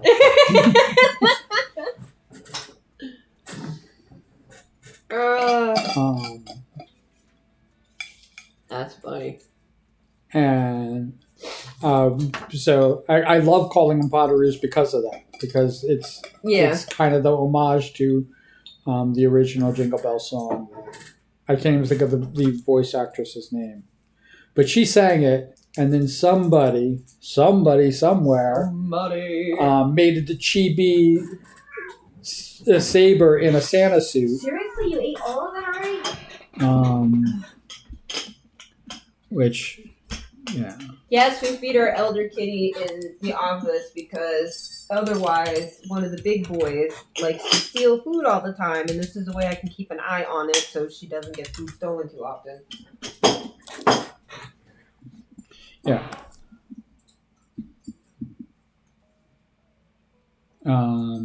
Made the chibi Saber in a Santa suit. Mm-hmm. But this isn't the original one that I saw. Okay. The one of it walking through the classroom singing the song is the only one that I saw that from. But now it's gone completely. Yeah, people have started putting their own spin on it. It's like Santa. Yeah. You know, Kris Kringle is now Santa. And it's now 8 years old. So yeah, it's had time to evolve. But anyway, all right. So why are we talking? Okay, so you were mentioning the Potteroos because we were talking about the lines songs and life goals, and then you just kept talking about Potteroos, and then I finally found out the whole joke about the Potteroos name and begin with. Yeah, it's hysterical. I still think I love it. Oh, it's wonderful. But yeah, I drew. It's a new urban legend. And at the time, I was actually making. I was drawing my own spin-off from my own avatar, which was going to be a platypus. Right. I had this guy. Wait, this was before the Halloween card, even? I drew the Potteroo after the Halloween card, same year. No, the platypus, I'm asking. The platypus, I was originally not going to be a VTuber. And then when I said, I want to become a VTuber, I wanted to put the reason I created a platypus is because my association with Walt Disney World and Donald Duck. Right. So I wanted a duck bill. Right. I did not want to be a bird. You're still gonna lay eggs. Okay. Even though I'm still laying eggs, I didn't want one to be a bird. So basically a beaver with a duck bill. I think we're in. We're in what? We're in trouble? Ad hell. Oh, there it is. We have an ad. Poisonous? Oh, poison. He's probably meant to say poisonous. But you can't hear it anyway because Nature Valley Crunchy Oats and Honey granola bars. Yay! Oh no, Josh can actually hear us because Josh is a subscriber. Oh, I thought you said even subs still had to watch some of the ads. No, good. They finally fixed that crap. Subs got this. But yes, they are. They have barbs too. So.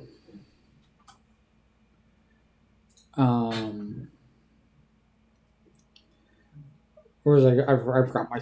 You wanted to do a platypus Nature Valley because it was an homage and stuff and eggs and barbs. I created poisonous platypus. Yeah, yes. I got the poisonous Australian. Poison. Okay, sorry, that was a flashback I did not know I was going to do today. But before I could do that, right? I did a bunch of doodles. And this is the avatar. Gremlin, as you've been calling it. Yeah, the avatar that you see now is the Q Gremlin. Mm-hmm. With the sad face, but this is the updated one based on the doodle itself. I'm hoping I'm the one who made Josh laugh when I did the silly little sing out.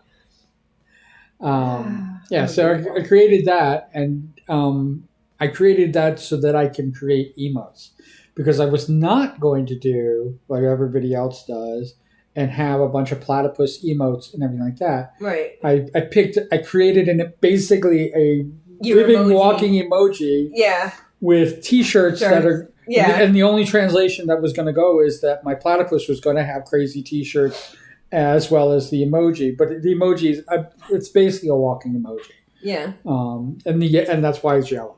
Yeah. Also, why it's yellow is because purple is my favorite color and yellow is the contrast color. Absolutely. So, like, if blue was my favorite color, he would have been orange. Yeah. And there it is. And that's it for that. That's all I got to say about that. Getting back to the writer stuff. Let's talk about being a writer.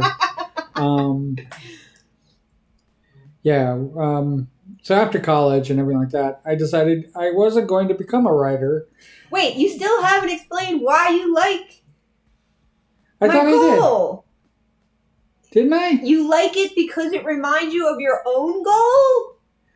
That I completed, but it's a task, and it's a passion. It's writing.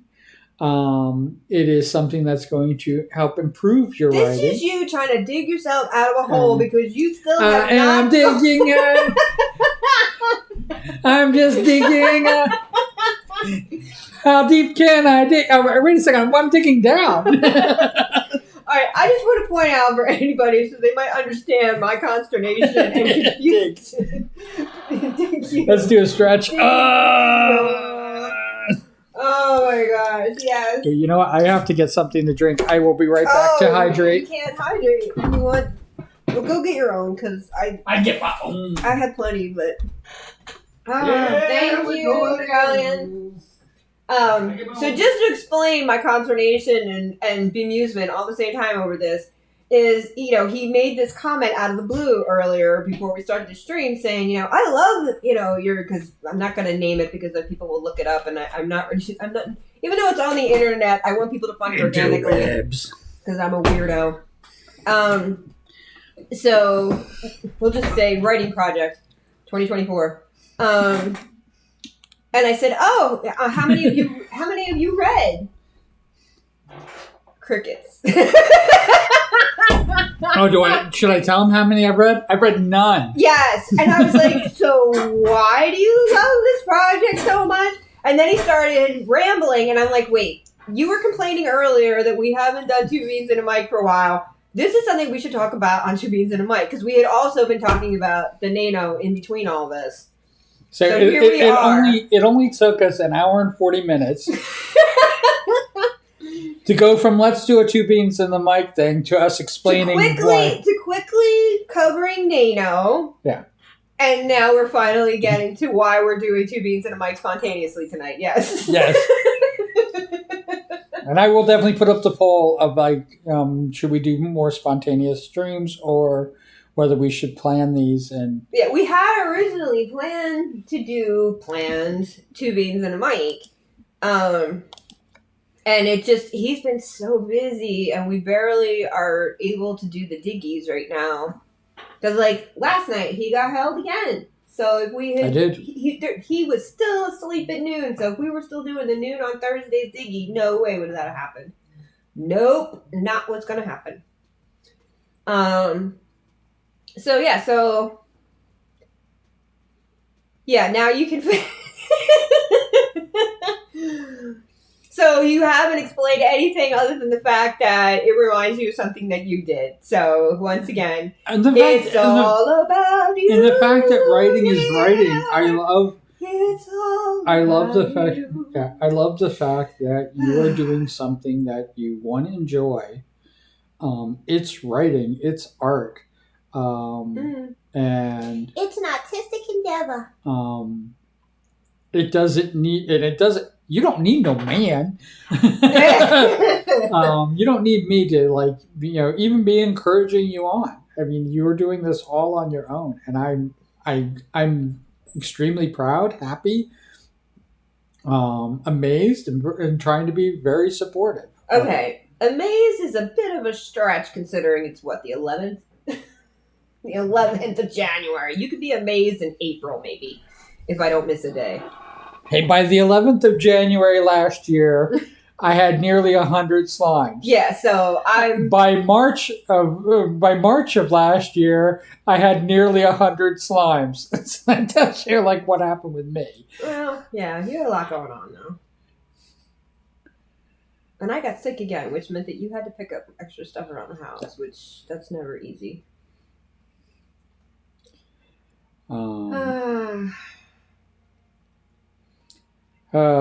Yeah, any fool that thinks that he's so lucky because he has this perfect partner and whatever, oh no.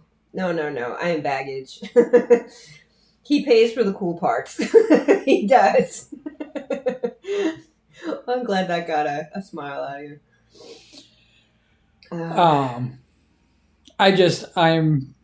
I know that this is kind of our transitioning year, because we still are in debt. We still are. Oh, you're back to the financials again. We are still moving forward. And, okay, can I just butt in for a moment? Okay. We are well aware of how many folks are in the same damn bucket. And we are not trying to play victim card. We are just addressing reality, and we hope we all get out of this sooner rather than later. Yes, very much so. This is not the woe is us crap. This is the we can't wait until... No, it is it's the we can't wait until we can stop woe is using. Yes. Well, the good news is that we have a path to get out of it, and to no woes. And to be fair, it's not been a fun decision. Whoa. That got us to that path, but it was the adult thing to do, and it's why I'm so appreciative that you took it, because it's not an easy one at all. No, this was definitely not the easiest path, but I'm glad we're out. Or getting out. Well, we're not quite out of the hole. And that is kind of, in a weird way, the tongue-in-cheek tie into Diggy Diggy Hole, but that's really about the song. It's not really about our dad. So, because I love that song. Oof. Yeah, that happens. It really does, Josh.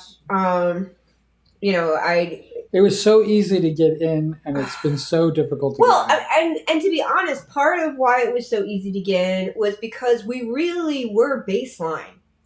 We were definitely getting the bills paid on time and what have you, but we were not at a place where there were savings to rely on. Yeah, we were always one disaster away from freaking just ruin. Yeah, I mean, it was really scary for a while, and I am very grateful that we got, because a few folks in one of the discords that I'm on did help us out in one really particular sticky point when we were waiting on some government help. Without them, I can't even imagine how much worse it could have been for that bump. And I know they're all going to be like, we didn't even give you that much. Trust me, it saved us at the time. And for family, who also helped while we were waiting for the community. I'm letting you do that because it's not really our community yet. I'm still the new person who's really just a sidekick. The stuff that you had coming in, that is all you. I was not very helpful with what your early efforts were, other than looking at stuff and saying, "Hey, hon, that looks great." So I can't take any. That's really something you should be thanking for, not me. The truth of the matter is without the community around VTubers, and not even just my community, but so many other VTubers communities themselves, basically pulling together and just like, oh my god, it makes I'm tearing up right now. And it wasn't just like financial support; it was emotional support. It was just sometimes somebody coming out of the blue, just showing up at a stream that any other day they normally wouldn't. Just little stuff like that can really help when you feel like you got so little rope left to cling to. It really is. I mean, like, it wasn't even just like people gave me, a hand up. Like, I reached out my hand and everybody literally felt like I lifted me up. Yeah. I mean, I have this wonderful computer because of it. I have the wonderful art pad. Yep. That I just like. It has transformed my digital art to like a completely different world. Mm-hmm. And even though you still use Photoshop sometimes. I'm still using Photoshop, especially if I'm streaming and stuff like that. Yeah. And the slimes don't need to be art raged or anything like that. Yeah. But it's pieces that helped you get through a very, very difficult time mentally too. It wasn't just about the, hey, this is a cool thing that I would have liked to have gotten myself, or whatever. And the mental support was just tremendous. Yeah, I just consider everybody now part of my community, even though it was literally like a whole amalgamation of just like everybody pulling together. Mm-hmm.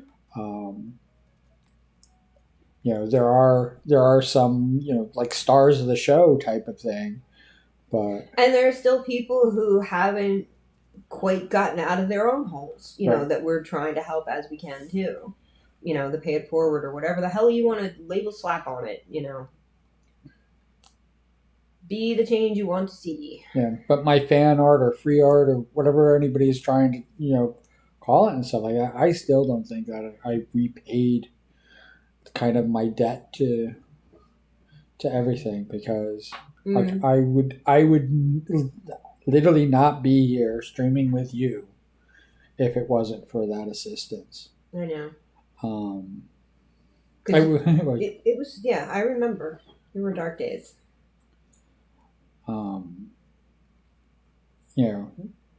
People just telling me that I belong.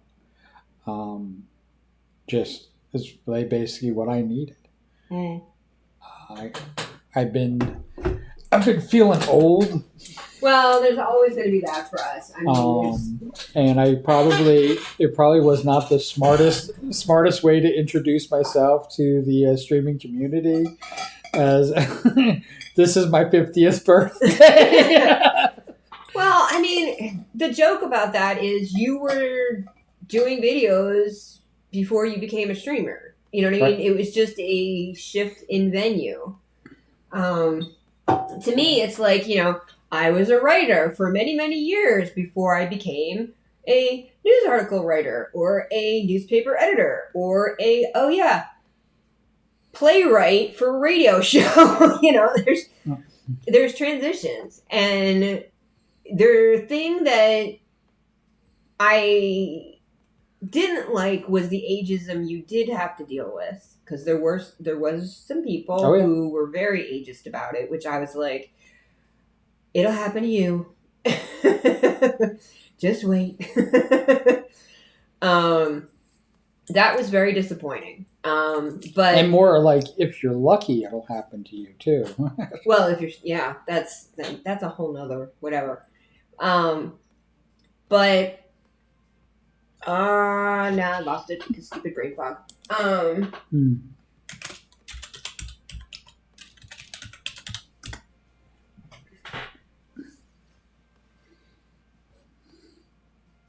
Thank you. That's it. I'm done thanking people. That's my little whatever. Thank you, Easter Bunny. Yes, very much. You talked about the college experience. You went back to the place that didn't hire you, so you could basically have them hire you so you could flip them the bird.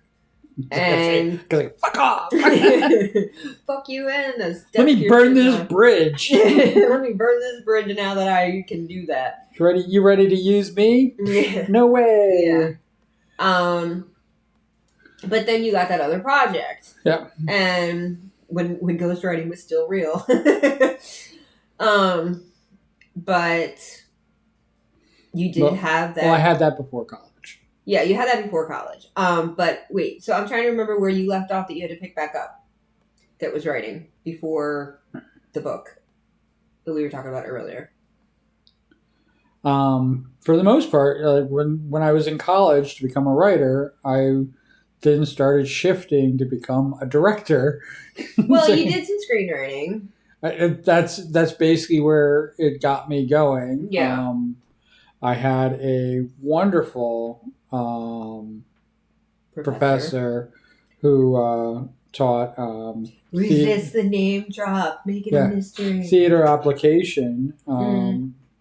a theater application, theater appreciation, at a fairly prestigious section of the school that I was in. The elites. I was with the elites there, and we got a chance to we wrote our own plays. We didn't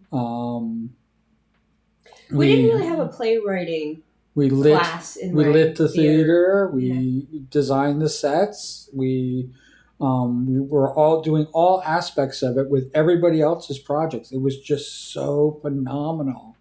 What a great class. And then you have this professor who I really wish he was there more, but because of who he was it kind of made sense that he did it the way he did it.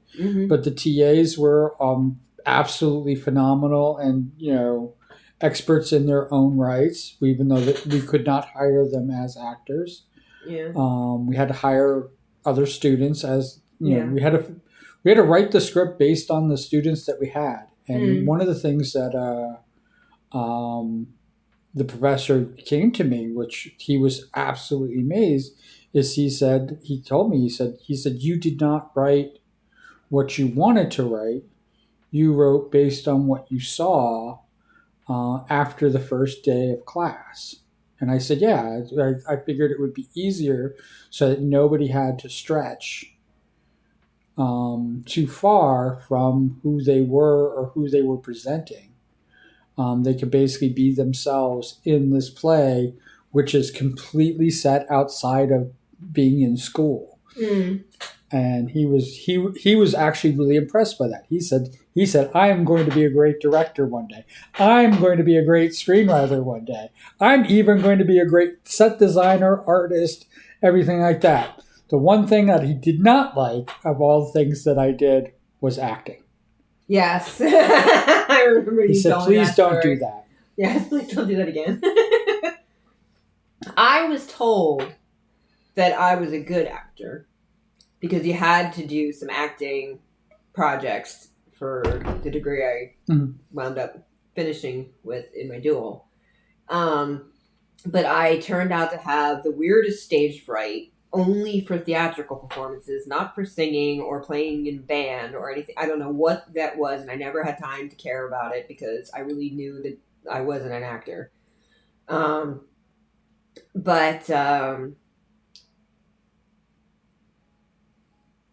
I just love doing all the tech stuff. I love the building, the creating, the drawing, the lighting. Because to me, the greatest thing about lighting, which is especially why so many lighters love dance lighting, you're painting with light on bodies. It's just an amazing thing. And like I said, we did not have a script, even a class on script writing. I wrote the radio play script for the Phantom Toll Booth for the radio show that we were doing that one semester out of necessity, because at the time it was only a book. But I really Josh, your variety of experiences is probably one of the reasons why we get along so well.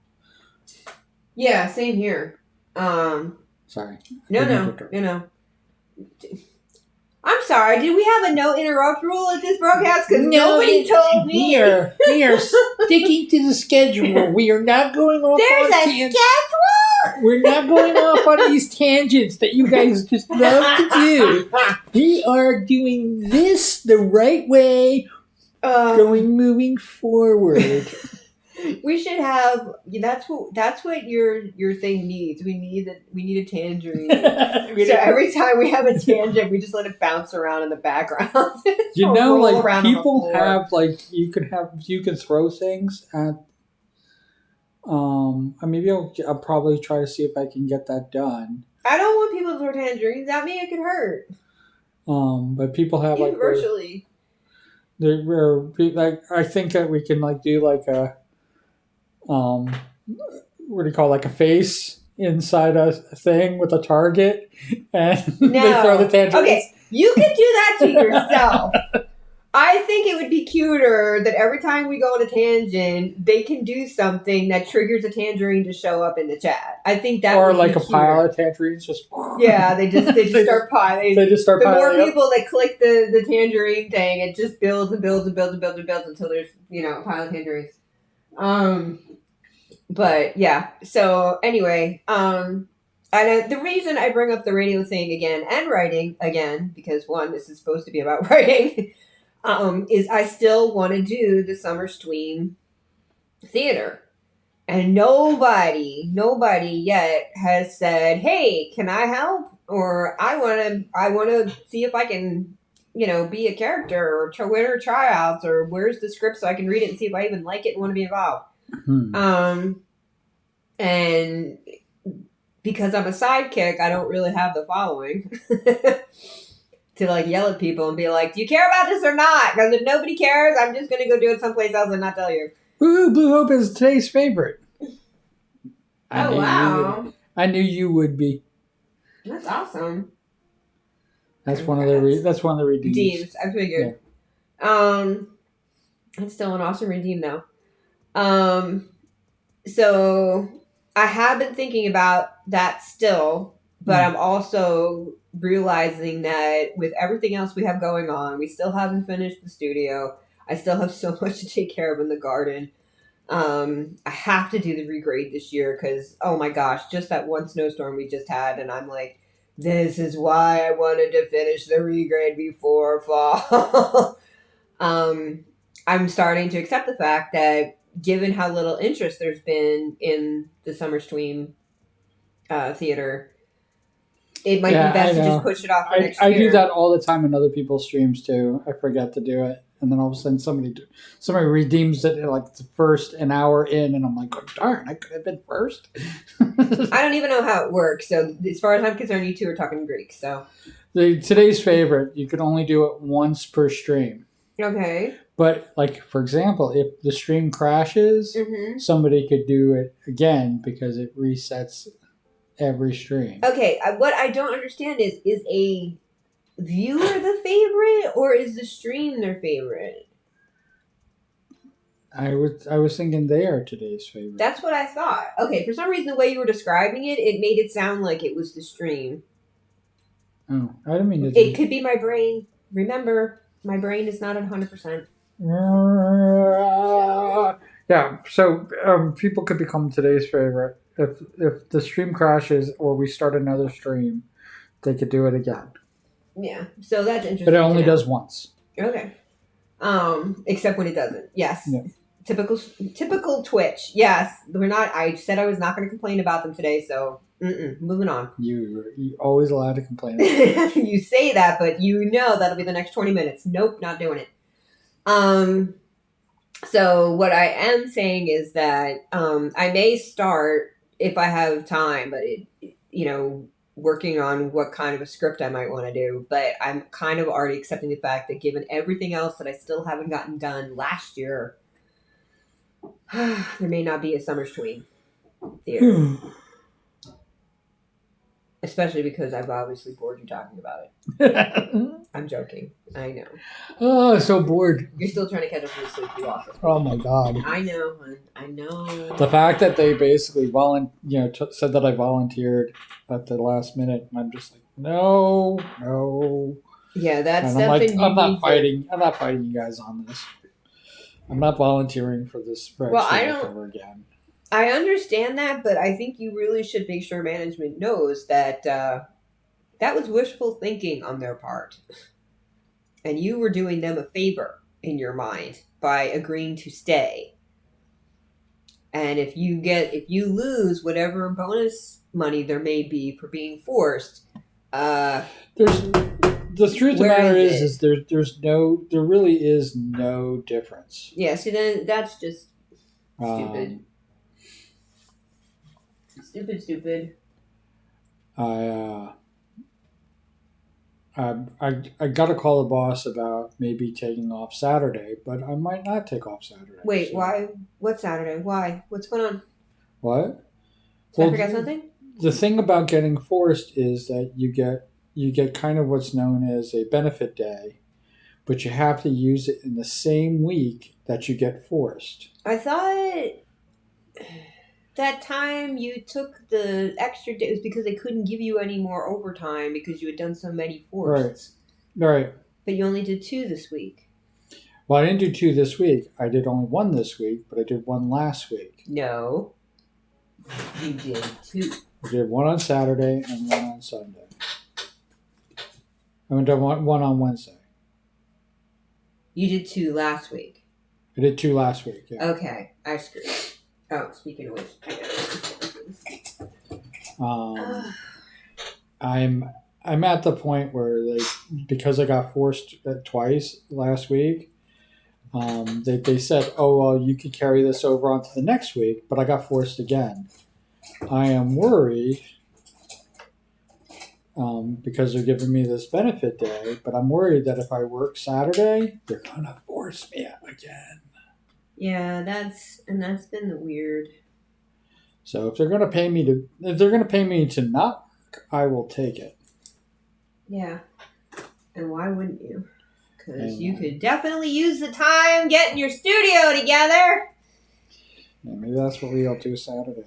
Hey, there's a reason I stopped posting about what was going on with the studio because I was tired of doing it by myself. And yes, I went to the ER that 1 week, but yeah, that's its own thing. So, what are you talking about? You get forced every night. Wait, what? They said you get forced every night. Who said that? I say that. About what? Because you got all the work to do here in the house. We're not having that discussion right now. This is a fun stream. Fun stream. To everything. No. Stream. Stream. Speaking of streaming, tomorrow we're supposed to be doing Diggy at 2 p.m. That is still on. Did you remember to update Lotro? Oh, no, I have not. Yeah, I'm not going to do it while I'm streaming. Before you go to bed. Yeah, do it right before you go to bed. It doesn't take long. Because they haven't had a major one. It'll just be whatever, the sale week or whatever. Now, from what I was reading, I still can't tell whether they're going to do more than 2 treasure hunts a year or not. So I have no idea when we're actually going to do the treasure hunt digging.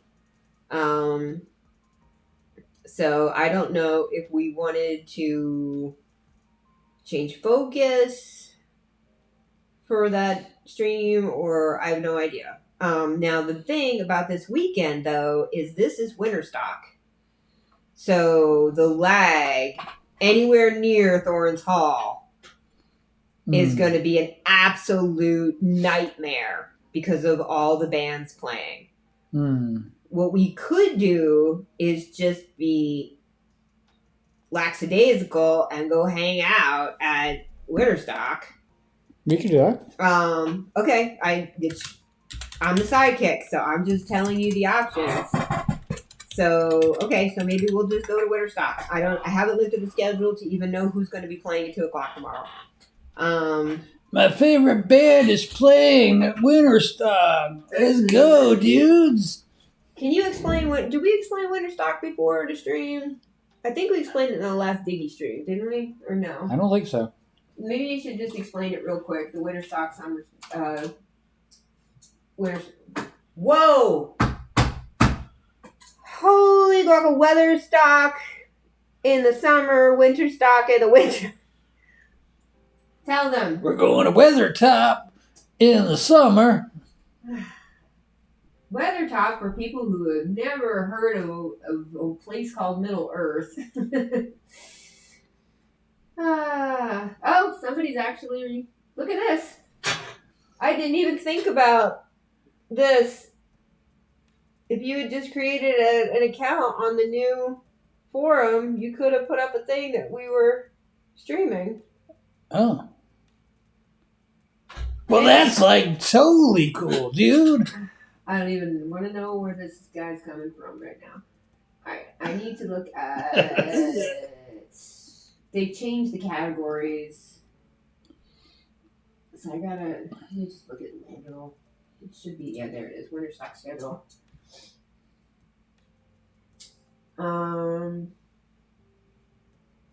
Okay, Friday, yes. But are they starting in the afternoon? Yes!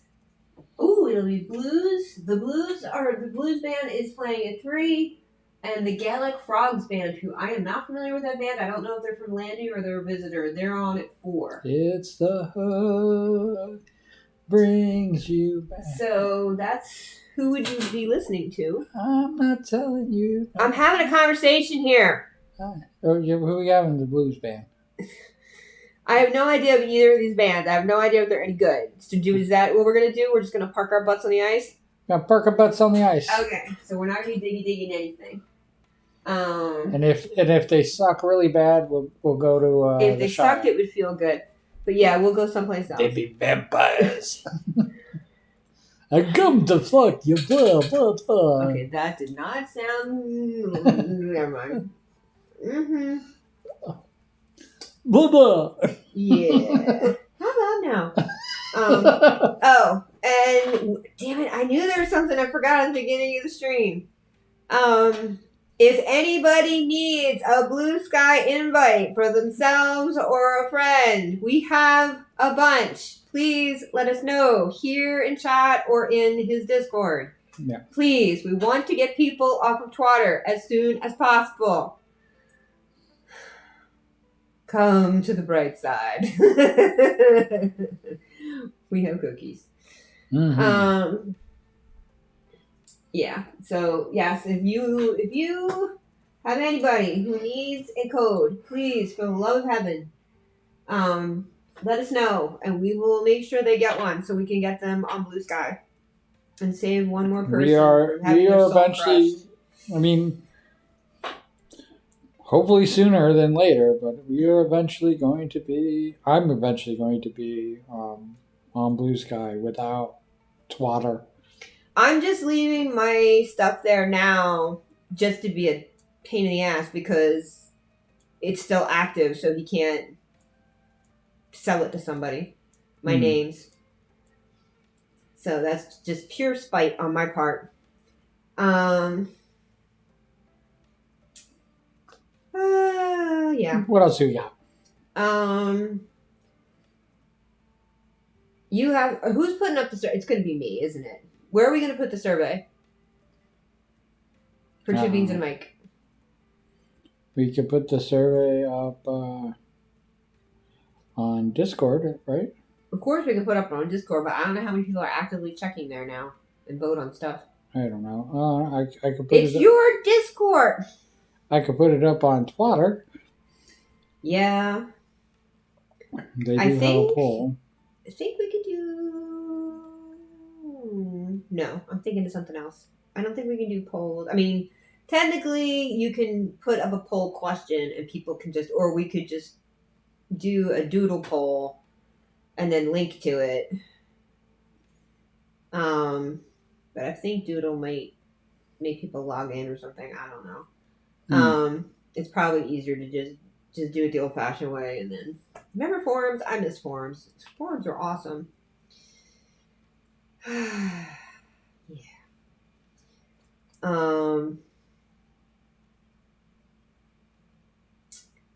Okay. So the point of the poll is how often would people like us to do a scheduled Two Beans and a Mic? Yeah. Once a month, once every other week. Because once every week we've already, like I said, because he's getting held so much at work, we're lucky we're getting Diggy done every week right now. And we're afraid to schedule anything on Thursday, even though it's supposed to be his day off, because like today, you didn't get up till what, 1:30? Later than that, 3. Yeah, 3 o'clock, because you didn't get home till 7, right? I think. I didn't get home till 7. Yeah.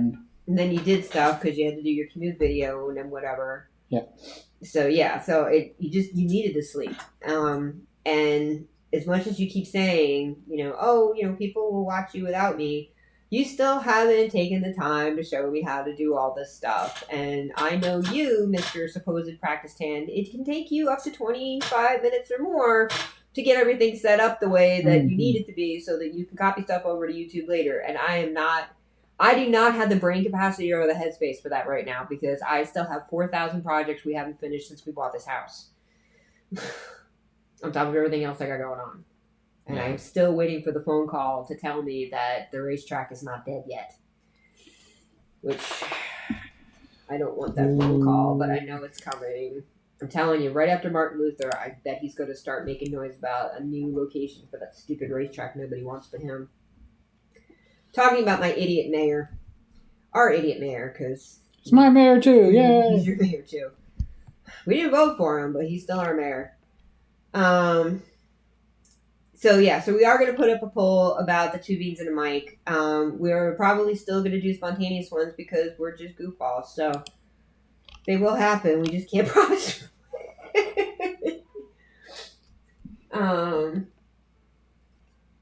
And what else did you want to? Is there anything else you wanted to cover in writing or?